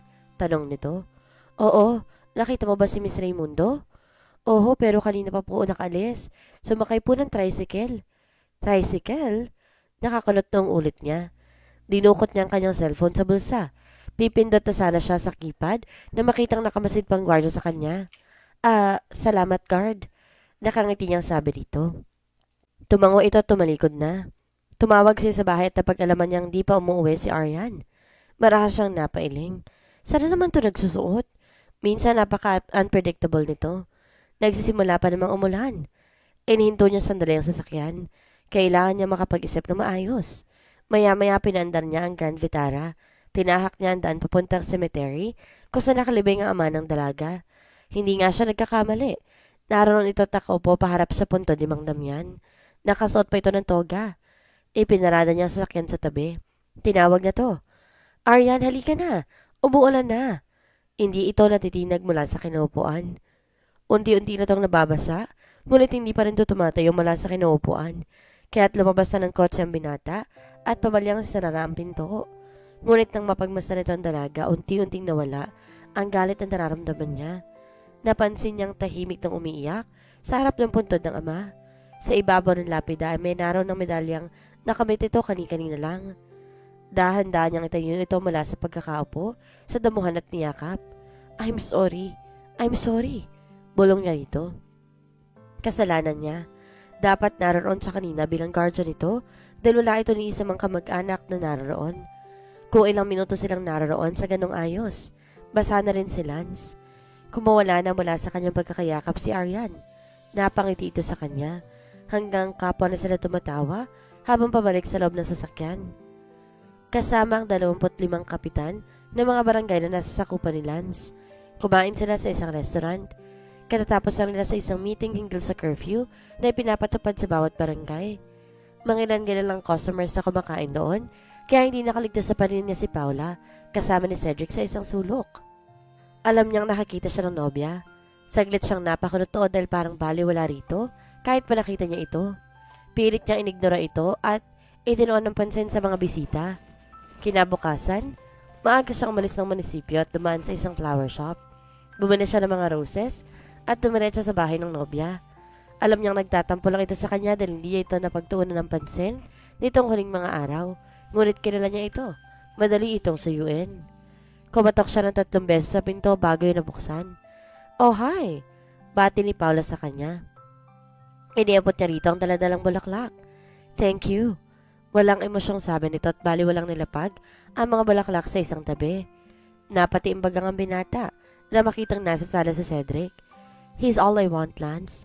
Those times I've spent with you were worthless. Sabi nito sa kanya. Nag-iigtingan na bang muscles sa mukha ng binata? Nakakuyom ang mga kamay niya at pumihit patalikod saka bumalik na sa sakyan. Damn! Usal niya. Dumiretso siya sa isang pub at uminom. Hindi niya alam kung ano ang dapat maramdaman. Alam niya may pagkukulang din siya sa babae, ngunit mas mabuti na rin ganito kaysa lukuhin niyang sarili. Tapos na sa kanilang lahat. At ngayon, naisip niya malaya na siya mula kay Paula. Malaya na rin siyang pamili ng gusto niya. Katulad ni Aryan. You wake up and you have some lunch, sabi ni Aryan. Habang niyulog niya ang binata na nakasuot laban ng boxer shorts at nakadapa sa kama nito. It was almost 2 o'clock in the afternoon at hindi ito nagabalang kumain buhat kanina umaga. Kanina pa niya binubuksan ang pinto ng sariling silid at nang madaling makita kung lalabas na si Lance, ngunit wala pa rin. Nag-aalala na siya kaya nagpa siya siyang pasukin sa kwarto at gisingin ito. Noong isang gabi, inihatid ito ni Darius sa kwarto dahil lasing. Umungol ito. Bakit ba? Tanong nito na hindi malang humaharap sa kanya. I'm dead tired and sleepy. Sabi nito na halos di niya maunawaan dahil nilubog nitong mukha sa unan. Well, kumain ka man lang kahit ng konting tanghalian. Aniya, hindi ito tuminag. Lance, hindi ako aalis dito kung hindi ka lalabas at kakain. Banta niya. Itinas nitong isang kamay sa ere at tinagilap ang batok niya at hinila. Nabigla ang dalaga. Napabagsak siya sa mismong tabi nito. Ano ba? Angil niya. You're so sweet, lady, sabi nito. The smell of her shampoo, the soft skin, and the fuller lips in front of him made him lose his mind. Marahan itong inalis ang ilang hibla ng buhok niya na tumatabig sa kanyang mukha. Alam mo ba, kung paano ko pinipigilan ang sarili ko tuwing kaharap kita? Palagi kong iniisip kung paano kita yayakapin at tahalikan. Patuloy nito sa paos na tinig. Nanlaki ang kanyang mga mata. Namula siya sa narinig mula rito. Nakatikit sa kanyang matipunong katawan nito. Hindi siya makatinag. You're so beautiful. Anas nito. Unti-unti inilapit ang mukha sa kanya hanggang sa maglapat ng mga labi nila. Napapikit siya. Bagito siya sa larangang iyon ngunit nagpaubaya siya rito. Wala sa loob na ibinuka niya ang bibig. Dumalim ang halik nito. Patuloy siyang hinahalikan ni Lance habang isang kamay nito ay malaya naglalakbay sa loob ng blouse niya. His hand teased her nipple while his other hand kneaded the other. Naglakbay ang mga labi nito sa kanyang leeg at nagtanim ng mumunting halik doon. Napaungol siya. Lalo lamang itong nahikayat ay pagpatuloy ang ginagawa. Hindi alam ni Aryan kung paanong natanggal itong lahat ng saplot sa kanyang katawan. Nagulat siya nang umalis ang binata sa tabi niya. Nakita niyang inalis ng nitong boxer shorts at inihagis sa kung saan. Automatic kong bumaba ang kanyang paningin sa paibabang bahagi ng katawan nito. She gasped when she saw his hard maleness. Inalis niya ang paningin dito at napansing hubad siya. Napaupo siya. Hinagilap ang kumot na nahulog sa kama. Don't, sweetheart. I love seeing you naked. Saway nito sa kanya. He rejoined her in bed and began caressing her again. Napapikit siyang muli. But when he was on top of her and teased a light through in her womanhood, marahas niyang naibukas ang kanyang mga mata. Fear was visible in her eyes. Umalis ang lalaki sa ibabaw niya. Naupo ito sa gilid ng kama, patalikod sa kanya. Napaupo siya. Go back to your room, Aryan. Marahas na utos nito habang hinihilot ang batok nito. Why? Alanganing tanong niya. Bakit ka nagagalit sa akin? Nataranta siya. Nakita niyang galit ito sa mukha ng binata nang bumaling ito sa kanya. Damn it!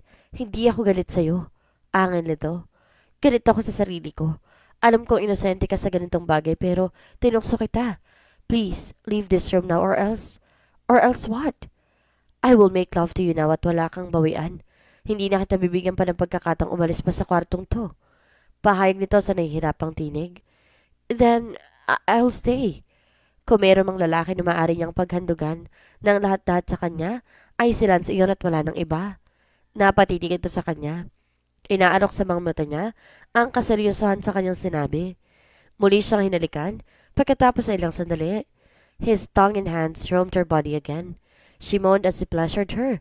The first thrust hurt her before, but he soothed her until the pain subsided. Then he thrust into her again, till they both reached their peak. Matagal sila nagsalo sa maalam na tagpo. Malapit na mag-8 ng gabi na magising si Lance. Napangiti siya na makita nakasiksik sa dibdib niya ang dalaga. Dahan-dahan siyang bumangon at tagtungo sa banyo. Nang maayos ang sarili, lumabas siya ng silid at tagtungo sa kusina.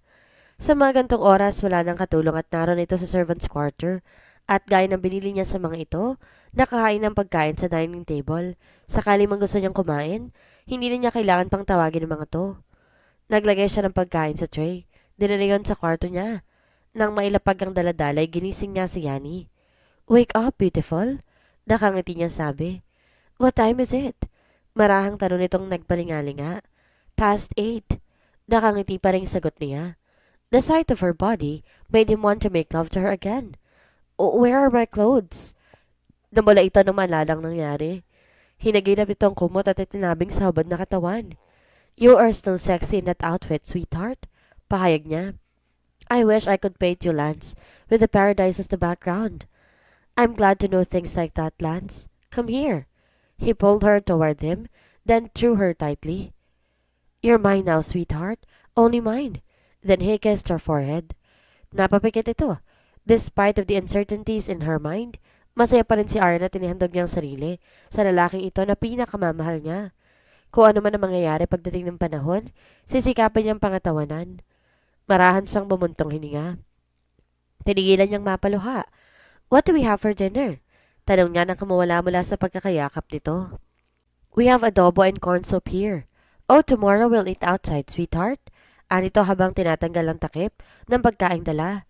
"This is fine," sagot niya. "Ayusin ko lang muna ang sarili ko." Tumayo siya tinungo ang banyo. Nang sumunod ng mga araw, napakasaya nila. Sa kabila ng hectic schedule ni Lance bilang mayor, sinisiro ni Gondino na may oras ito para sa kanya. Lagi silang namamasyal sa kung saan-saan at kumakain sa labas. Masayang-masaya si Aryan tuwing magkasama sila. Alam na ng mga kasambahay nila ang nangyari sa pagitan nila ng binata. At masaya mga ito para sa kanila. Madalas pa ay narinig sila. Nagniniig. Sinisiguro itong umuwi tuwing hapunan para magkasalo sila.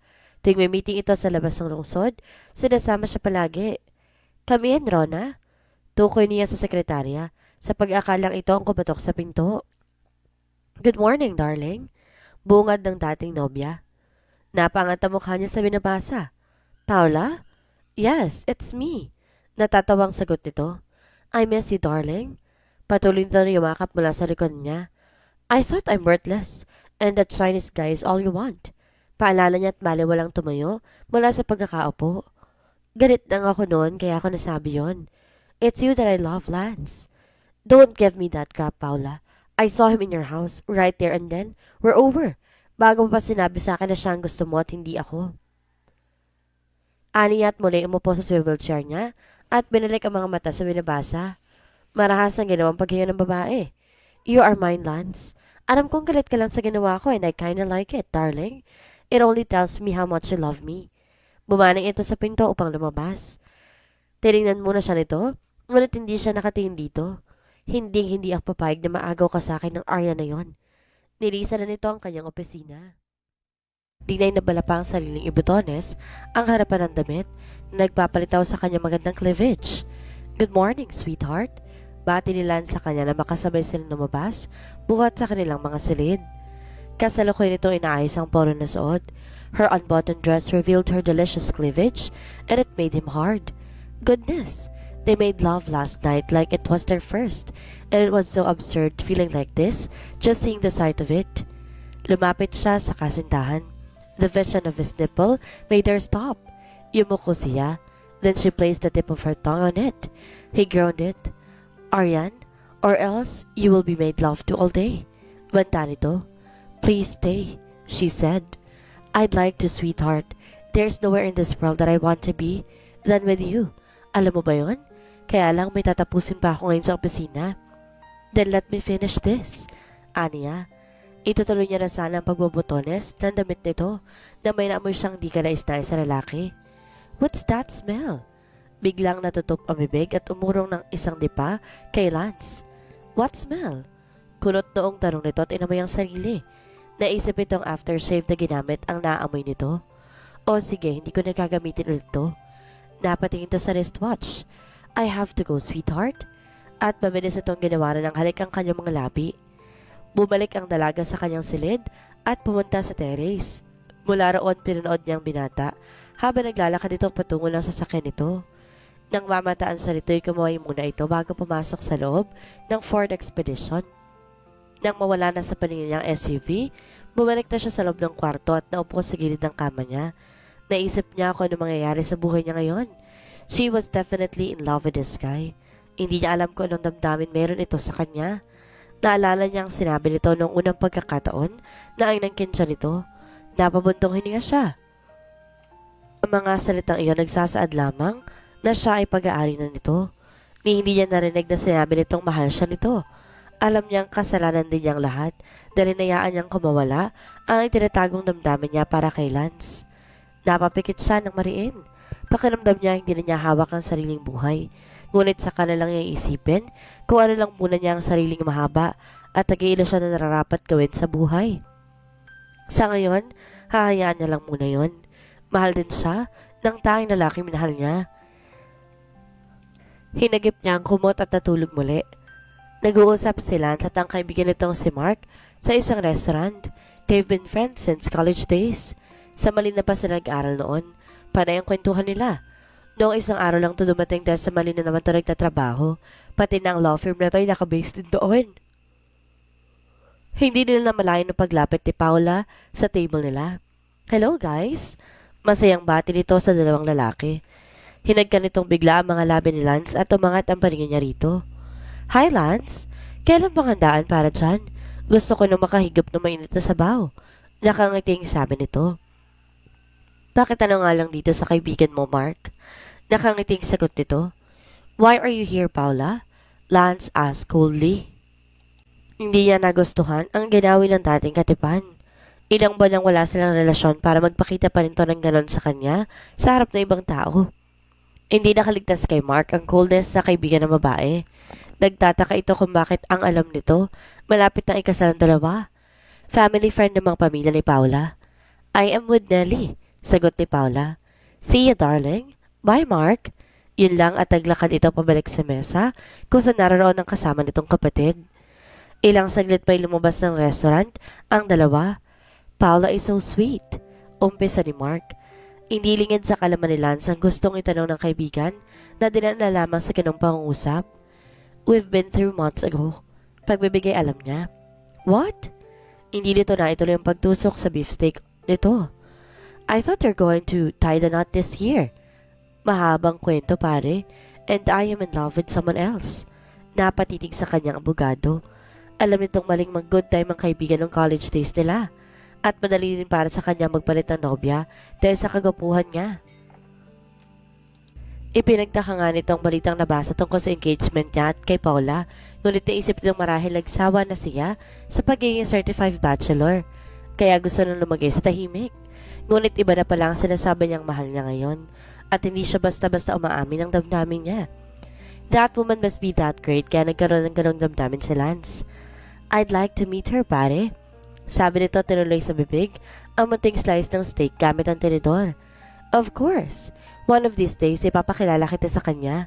Her name is Arian Clarice. Nakatawang sabi niya. And it's so great, the woman is Arian. Cheers, pare.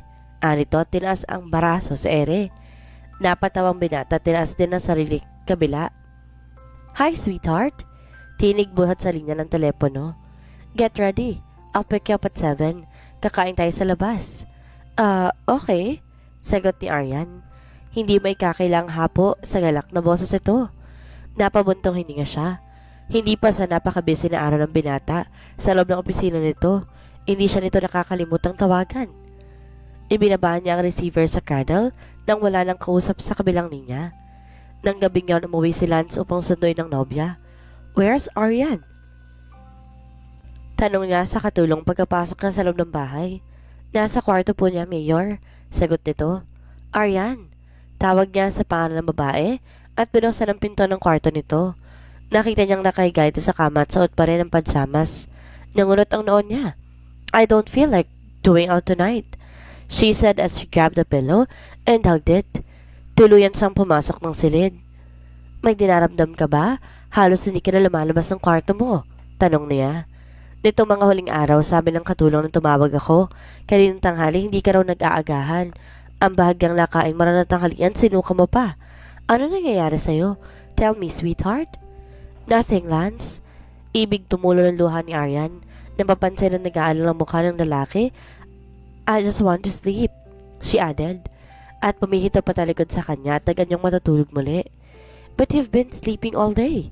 Ngunit hindi na ito sumagot. Ilang saglit pa niyang pinagmasdan ito bago dumukwang at kinintilan nito ng halik sa pisngi. Tumayo na siya at lumabas ng silid nito. Good night. Kinabukasan, maagang ginising ni Lance ang katipan. Dinalhan siya nito ng breakfast. Eat well, Aryan. Pupunta tayo ngayon sa doktor para matignan ka. There's nothing wrong with me, protesta niya. Do not be silly. Tingnan mo ang katawan mo, nangangayayat ka na. Hindi na siya nagkomento pa. Alam niyang determinado itong dalhin sa doktor sa araw na iyon. Halos nangangalahati ng kinakain niya nang tumunog ang cellphone ng lalaki. Dinukot ito iyon mula sa bulsa. What is it? Tanong nito kaagad sa caller. Nakinig ito sa naisip parating ng huli. No, I can't make it today. May importante akong pupuntahan ngayon. Sa atin tomorrow. Narinig niya ang sabi nito. Muli ito nakinig sa kausap. Ano ba namang klaseng tao yan? Bakit kulit? Ang himutok nito. Okay, I'll try. Sabi nito bago inoff ang cellphone. Hindi na kailangan kanselahin mo kung naman ang appointment mo sa araw na to, Lance. Para lang masamaan ako magpa-check up. I can go to the doctor alone. Umiling ito. No, gusto kong samahan ka. Hindi na kailangan. Kaya ko namang pumunta ng doktor mag-isa. Sige na, pumasok ka na. Taboy niya rito. Ayaw pa rin sana umalis sa lalaki ngunit nakatawang itinaboy niya ito kaya napilitan itong umalis. Naisip ni Arya na mga naramdaman itong mga huling araw. Ang kanyang pagsusuka, ang kawalang gana niyang kumain ay sintomas ng isang nagdadalang tao. She concluded in horror. Gusto niyang makatiyak. Mamaya sasaglit siya ng butika para makabili ng pregnancy test kit. Ano ba talaga ang gusto mong palabasin, Paula? Umpisa ni Lance. Matagal nang tapos ang lahat sa atin. I still love you, Lance. At alam kong ganun pa rin ang damdamin para sa akin kaya pinaglalaban ko yun. This is nonsense. And you're just wasting your time. She smiled and planted a sexy kiss on his lips at tagpong iniwan ni Aryan ay iyon. Namagpa siya siyang pumunta sa kaunahang pagkakataon sa opisina ni Lance. Hindi na siya kumatok na makitang nakawang ang pinto niyon. Mabilis siyang tumalikod at tumalis sa lugar na yon. Unti-unti bumalong ang luha sa kanyang mga mata.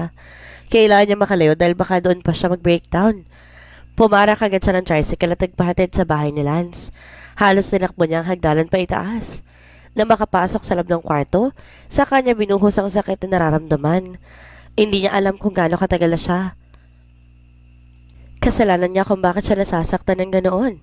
Hinayaan niya ang sarili ma-in love ng tuluyan kay Lance, gayong may kasintahan na ito. At hindi nito basta-basta na lang iiwan para lang sa kanya.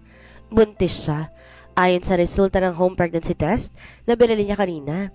Gusto sana niyang ipaalam sa lalaki ang lahat kaya siya pumunta ng munisipyo. At pinagsasihan niyang pagpunta roon. Nasaksihan lang niyang halikan ng dalawa. Awang-awa siya sa sarili.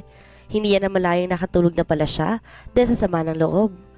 Malalim ng gabi na makauwi si Lance. Kanina may kausap siyang businessman na handa mag-invest sa bayan nila. Very promising ang proposal ng negosyante kaya hindi niya halos namalayan ang pagdaan ng oras. Binuksan niya ang pinto ng kwarto ni Aryan. Nagtaka siya kung bakit bukas ang ilaw nito. Lumapit siya sa babae na makitang nakasuot panlakad pa ito. Tinanggal niya ang sandals nito at kinumutan ito hanggang sa dibdib. Hahalikan na sana niyang piskin nito na mapansing may traces ng luha sa piskin nito. Halata rin ang pamumugto na nakapikit nitong mga mata. Ano nangyayari rito? May nararamdam ba ito sa kanya? Lagpa siya siyang kakausapin na masansina na nobya.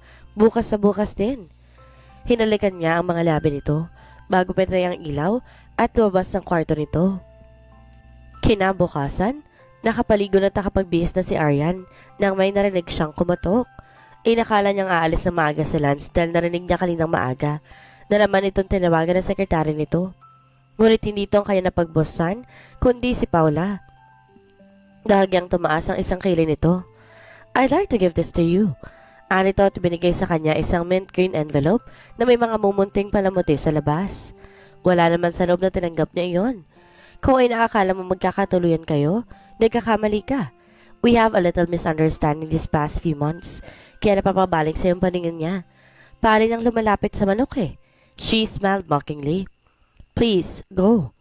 Hindi halos lumabas sa bibig niya ang mga katagang iyon. Sana alam mo na ngayon kung saan ka dapat lulugar. Certainly not here, in my fiancé's house. Ako mas may karapatan na magsabi niyan sa'yo. Mariing sabi nito at saka tumalikod. Dahan-dahan niyang ipinilid ang pinto ng kwarto at nanghihinang napasandal doon. Awang-awa siya sa sarili niya. Lumapit siya sa kama at naupo roon. Pinagbastan niya ang sobre sa kamay niya. Alam niya ang invitation niyon sa kasal ni Lance at Paula. Wala sa loob na nilamukos niya iyon ng mariin at inihagis sa kung saan. Hindi man lang siya sinabihan ng binata na magpapakasal pala ito ng tuluyan kay Paula. Sa bagay, siya lang naman ang umasa na mamahalin din siya nito. She gave herself freely to him, kaya ito ang napala niya. Kahit kailan, hindi nito sinabi sa kanyang mahal siya nito. Napakatanga niya. Lito-lito siya ngayon. Ano ang gagawin niya ngayong magdadalawang buwan na pala siyang buntis sa anak nito? Nanatili siya sa kwarto ng araw na iyon. Lumalabas lang siya kung nakakaramdam siya ng gutom. Nang maisip ng kaibigan, tinawagan niya ito. Di pa rin tayo nakakauwi, buhat sa pagbakasyon nito, sa may tiyahin sa Baguio. Pinilit siya ni Ana kung ano ang kanyang problema, kaya naihinga niya ito ng suliranin. May sinadjust ito at silang ayunan naman niya. Nang matapos sila magkausap, nabuo na ang plano sa isip niya. Sa pakiramdam ni Aryan, yun ang nararapat na gawin niya. Bukas na bukas din, isa sa katuparan niyang planong iyon. Kinagabihan nagtungo sila sa kwarto ni Aryan pagka-uwi niya. Hindi niya ito nakausap kaninang umaga sapagkat maaga siyang umalis dahil sa meeting niya. Nakalak yun. Bagay na pinagtaka niya dahil hindi naglalak ng pinto ang dalaga. Ano bang nangyayari? Di niya maintindihan ang mga kilos ito ngayon. Naisip niyang marahil nagtatampo ito sa kanya dahil masyado siya naging busy nitong mga huling araw. Hindi na bale. Bukas babawi siya sa babae. Kinabukasan maagang gumising ang binata. Kaagad sa nagtungo sa karatig na silid upang gisingin si Aryan. Ngunit nanatiling nakalak ang pinto. Napilitan siyang bumalik sa kwarto at kunin ang master key upang mabuksan iyon. Laking pagkamangha niya na makitang wala ito sa kama nito. Nagtatakang tinungo niyang banyo, wala rin ito ron. Aryan? Tawag niya ngunit walang sumasagot. Tinungo niyang kusina, tinanong ang katulong na nagluluto ng agahan tungkol sa nobya, ngunit hindi naman daw ito nagawi roon. Dumiretso siya sa garahe at inusisa ang driver. Maging si Dario ay walang masabi kung nasa ng babae. Bumalik siya sa kwarto nito at binuksan ang closet. Lalong kumunot ang noon niya na mapagtantong wala na ron ang mga gamit nito. Iniwan siya nito. Yon ang realisasyong gumuhit sa utak niya. Pero bakit? Ano ang nagawa niya? Dali-dali siyang bumalik sa kwarto niya para makuha ang cellphone. Pinindot niya ang numero nito na nakasave sa phone book doon. Ngunit bigo siya dahil unattended na ang numero nito. Lance, naisip lang siguro ni Arya na tayo maggabagay at hindi kayo kaya walang dahilan para hindi natin ituloy ang kasal natin. Umpisa ni Paula habang hinihilot nito ang sentido ng binata na nakaupo sa swivel chair. Sumilay ang ngiti sa labi nito. Tagumpay ang ginawa nito kaya umalis ang babaeng yon sa bahay ng mayor. Kagagaling pa lang ni Lance sa mga karatig lungsod. Naglilibot siya at baka matsempohan niyang dalaga. Subalit laking pagkadismaya niya na hindi ito natagpuan. Hindi niya tuloy mapigilan na lalo mag-alala para kay Aryan. I want to be alone, Paula, sabi niya sa malamig na boses. She sighed impatiently. Huminto ito sa pagpihit at marahang kinuha ang pouch. You know where to find me. Mabagal na lumakad ito patungo sa pinto hanggang sa makalabas sa opisina niya. Inihilamos niya ang dalawang kamay sa mukha. Ano ba ang nagawa niya para iwan siya ni Aryan? Hindi ba siya nito mahal? But those eyes showed so much love for him every time she looked at him. At wala itong naging nobyo noong nag-aaral pa ito. Natawagan na rin niya si Ana. Nalaman niya mula sa kasambahay nito, hindi pa ito umuwi mula sa bakasyon nito. Nag-aalala na siyang talaga. Paano kung walang pera si Aryan? Saan ito kukuha ng pangkasa sa pang-araw-araw na pangangailangan nito? God, kailangan na niya makita to. Natapos ang araw na yon sa opisina, wala siya sa sariling wisyo. Ang utak niya punong-puno ng katanungan kung bakit siya iniwan ni Aryan. Isinandal niyang muli ang likod sa upuan. Narinig niyang may kumatok sa pinto. Come in. Ani at inayos ang pagkakaupo. Mayor, narito po si Mr. Yap at gusto po kayo makausap. sabi ng kanyang sekretarya nang pumasok ito sa loob ng opisina. He sighed. I don't feel like talking to him right now, Rona. Tugon niya at muling sinandal sa likod sa backrest ng upuan. I am a dead tired. Kagagaling ko lang sa mabolo sa magbabakas sakaling makita doon si Aryan. Wala sa loob ng paliwanag niya habang nakapikit. Bakit po, Mayor? Umalis po ba si Aryan sa bahay niyo nang walang paalam? Tanong nito. Mabait ang dalagang anak ni Damian. Dating kasamahan nito bago pumanaw ang lalaki. Kapalagay loob nito ang babae. Nagpakawala ulit siya ng buntong hininga. Oo, hindi ko alam kung bakit pero pumunta pa siya dito noong sinabi mo, Rona. Noong isang araw. Maang natura nito. Sa narinig malakas na naibukas ng lalaki ang mga mata. Hindi ko alam na pumunta siya. Hindi naman siya nagpupunta dito. Nagugulo ang saan nito. Pumunta siya dito, Mayor, noong araw na may early meeting kayo kay Mayor Laksamana. Pilit ito. Ngunit nagtaka ako dahil nagmamadali siyang umalis. Ang tinukoy nito ay ang makulit na mayor ng San Pablo na matagal nang inuungot ito makipag-partner sa negosyo sa kanya na inaayawan niya. Yun yung araw na sasamahan sana niya pumunta sa doktor si Aryan. Mga oras siyang dumating dito. May naglalarong eksena sa isip niya ng araw na yon. Past 10 ho. God! Then she saw some scene at nagpagkamali ito. Nihilamos niya ang kanyang kamay sa mukha. Kaya pala may mga bakas ng luha sa pisngi nito kinagabihan nang puntahan niya ito sa kwarto. Ipopostpone ko na lang muna ang meeting niyo kay Mr. Yap, Mayor. Hindi minsan man nakita ni Rona sa kalagayan ng butihing mayor. Frustrated at miserable. Sa itsura niya ngayon, hindi na kailangan pantanungin kung anong damdamin mayroon siya para kay Aryan. Sana lang makita niya kaagad ang dalaga. Please, Rona, and thank you. Bahagya na lang niya narinig ang tunog ng pinto na marahan yung kabigin pasaran ni Rona na makalabas ito. Nagpa siya siyang umalis muna ng musipyo dahil wala rin naman siyang nagagawang maayos sa trabaho. Sigurado siyang wala na negosyante ng mga oras na yon. Dinaanan niya sandali ang table ng sekretarya. Aalis ako. Ikaw na munang bahala kung may maghanap sa akin. Okay, Mayor? Tumuloy sila sa bahay niya. Pumasok siya sa loob ng kwarto ni Aryan at tumapo sa stool sa harap ng dresser nito. Bakit mo to ginawa, Aryan?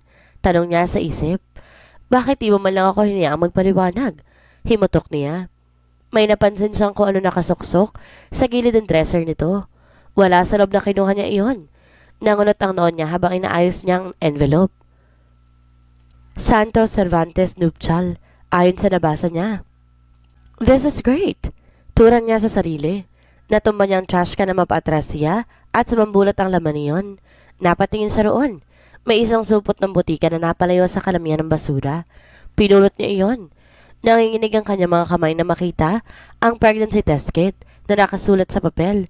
He was not so naive para hindi mabasa ang ibig sa mga guhit na iyon. Oh, where are you, sweetheart? Hinagpis ng binata.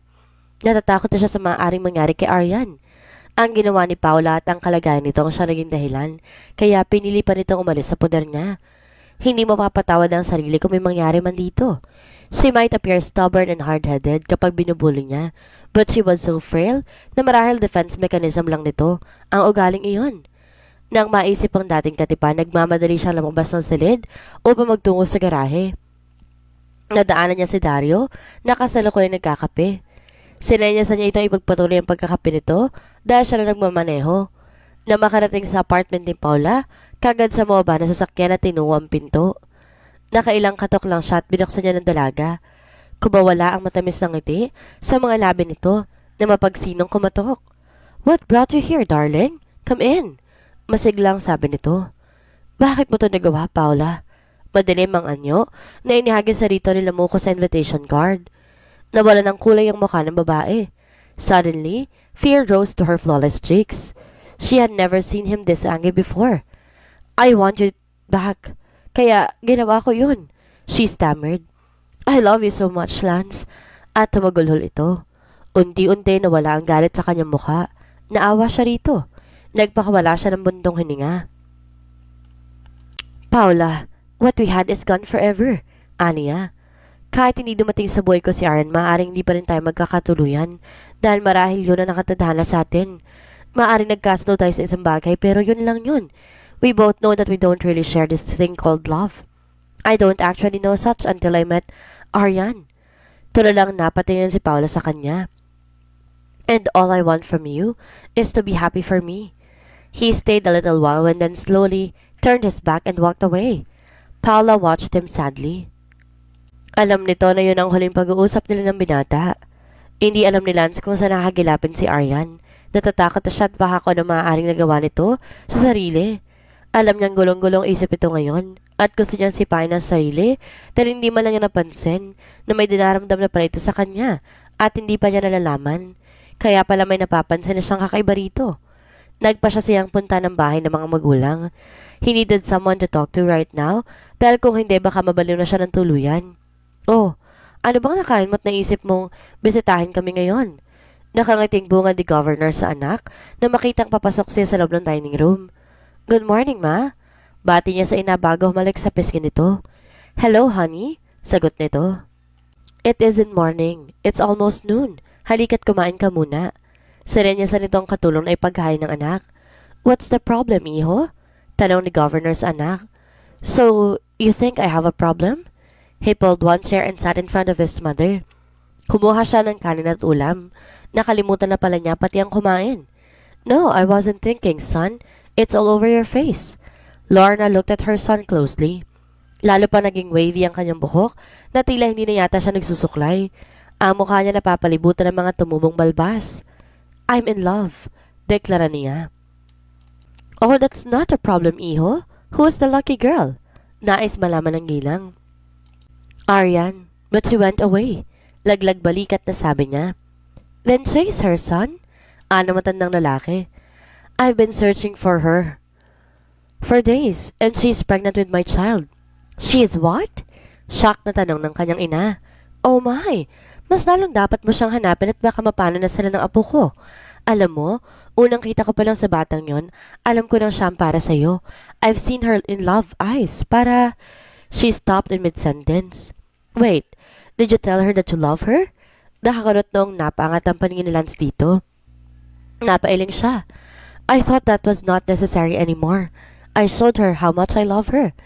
Hindi ako papakasal sa ama mo kung niya sinabi sa akin mahal niya ako, Lance. Go find her, you fool. Nakatawang sabi nito. Go, son. Sasog ni Governor. Hanapin mo siya. You have our blessing. Tumayo ito at tinapik ang balikat ng binata. Tumayo na rin si Lance at lumigit, saka humalik sa ina bago lumabas sa bahay ng mga magulang. Magtatatlong buwan na mula nang umalis si Aryan sa bahay ni Lance. Sa tulong ni Aryan napatira siya sa bungalow nang pinsan nito nag-migrate sa Canada. Kompleto sa mga modernong kagamitan ng bahay. Walang tumatao roon, maliban sa mag-asawang binabayaran upang magdinis sa bahay twice a week. Mapilit lamang ang tahanan ng mga ito.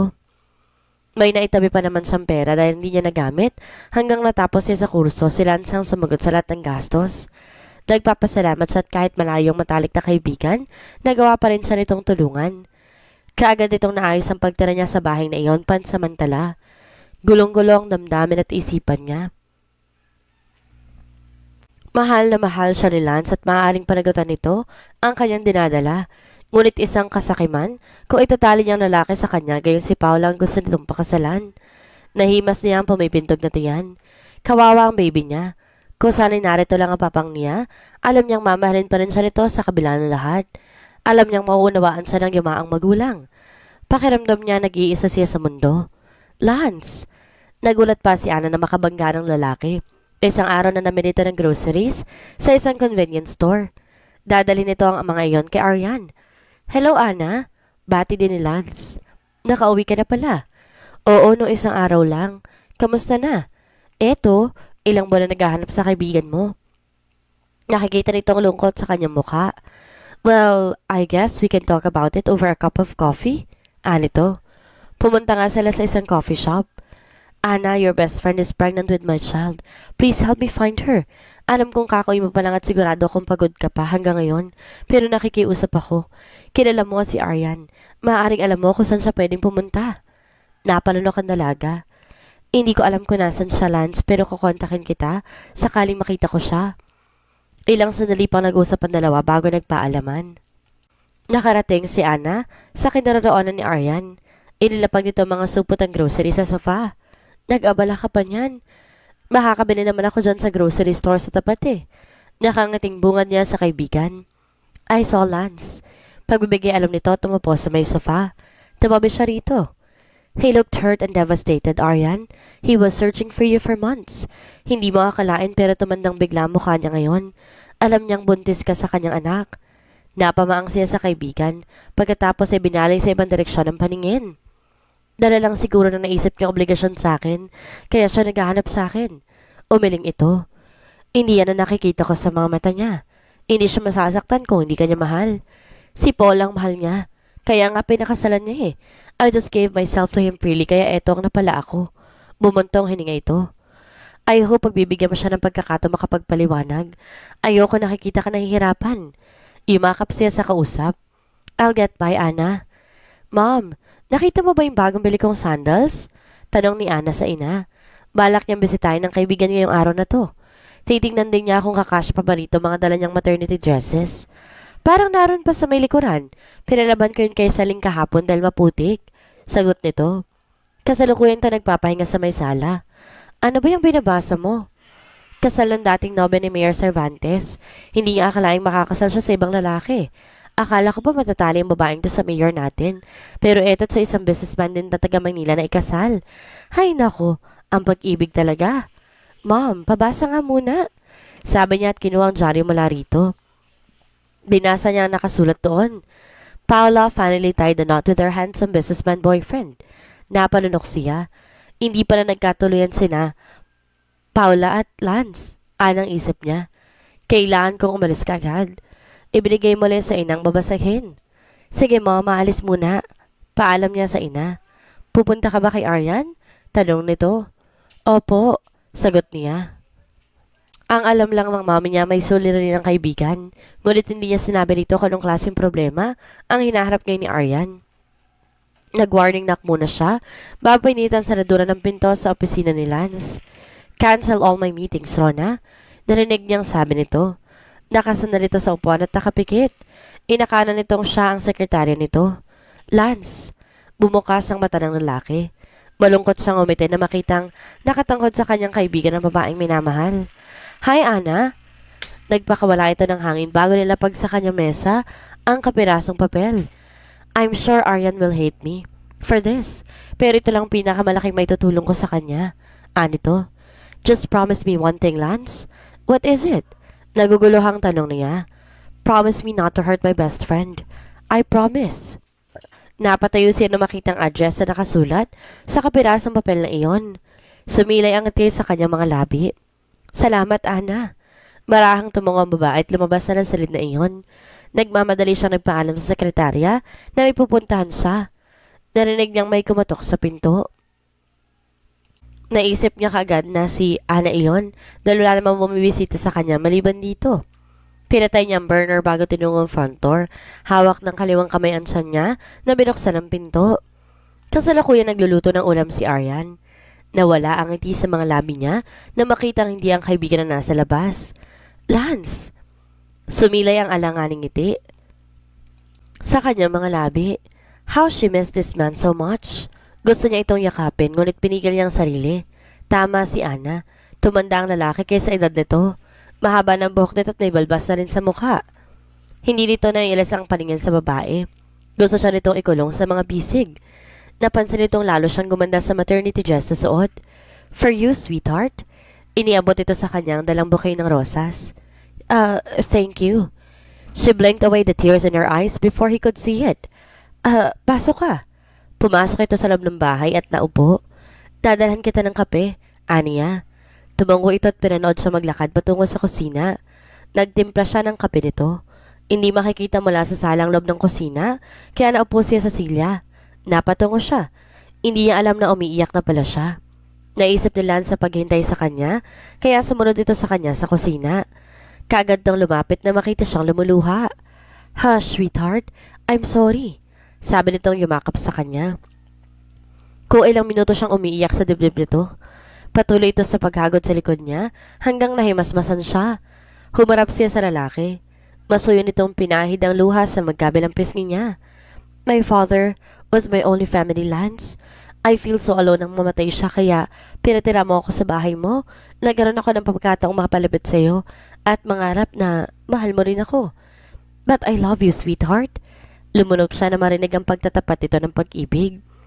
Nang pumunta si Paula doon sa bahay at binigay invitation sa kasal ninyo, nawalan na ako ng pag-asa. Nakita ko rin kayo nagaling ka nung araw na yun nang pumunta ako sa opisina mo para ibalitang buntis ako. Hindi ko alam kung anong gagawin ko. Ayoko maging sagabal sa anumang plano ninyo ni Paula, kaya kahit masakit sa akin, umalis ako sa bahay mo. Umikbi siya. The first time I set my eyes on you, ay minahal na kita, Aryan. He sighed. Hindi ko minsan man inakala na anak ka ni Damian hanggang dumating ka sa ospital. Inilan nito ang isang upuan sa tabi niya at naupo roon. Kinuha nito ang kamay niya at kinulong sa mga palad nito. The promise I made to your father was enough reason para hindi ka mawala sa paningin ko. You'll be in my heart, sweetheart, forever and ever. And correction, hindi ako nakikipaghalikan sa kanya. Siya ang humalik sa akin. Si Paula. Forget about her. She just got married to her new guy. I really was so foolish for thinking her to be my wife. Bahagyang katahimikan ang namagitan sa kanila. Binasag ni Lance yun pagkaraan ng ilang saglit. May kinuha itong maliit na kahon mula sa bulsa ng slacks nito at binuksan iyon. Will you marry me? Madamdaming tanong nito. I will never let you out of my sight again, sweetheart. Napasinghap ang dalaga. It was a ring. A beautiful diamond-studded gold ring. Yes, I will marry you, Lance. Muling sumungaw ang luha sa kanyang mga mata. Niyakap siya nito. I was supposed to give this to you the day you went away. I know it was all my fault. Iniharap nito ang kanyang mukha rito at masuyong tiningnan. Huwag mo na ulit kaagawin to, ha? Seryosong sabi nito. I'm sorry, Lance, for leaving you and making you miserable. Suminghot niyang sabi rito. Hush, sweetheart. Tapos na yun. Buong pagmamahal na minasan nito ang kanyang mukha.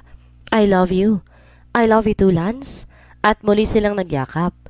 Para kay Aryan yun ang simula na maliligayang araw niya sa piling ng lalaki ito na mahal niya. Namuhay sila na masaya sa piling ng isa't isa. Pagkatapos silang ikasal, ipinaramdam ni Lance ang lubos sa pagmamahal niya sa kanyang asawa. Hindi niya akalain. Naiibig siya sa dalaga na ang akala niya isang paghanga lamang. Minsan may mga tao talaga na kapag hindi masaya, ang ipinalit nila sa iyo babalik at babalik para manggulo. Hindi lang nila matanggap na naging mas masaya ka nung iniwan ka. Sa tingin kasi nila hahabulin mo or magmamakaawa ka. Hindi mo naman kailangan gawin yon kasi wala naman naging third party sa relasyon ninyo. Nagkataon lang ng kay Lance na iwan ang pangalaga sa dalaga. Kahit pag gusto na niya ito, pililit naman niyang pigilan ang nararamdaman para lang sa kanyang girlfriend. Siguro nga, may mga tao talagang tinadhana sa isa't isa kahit ano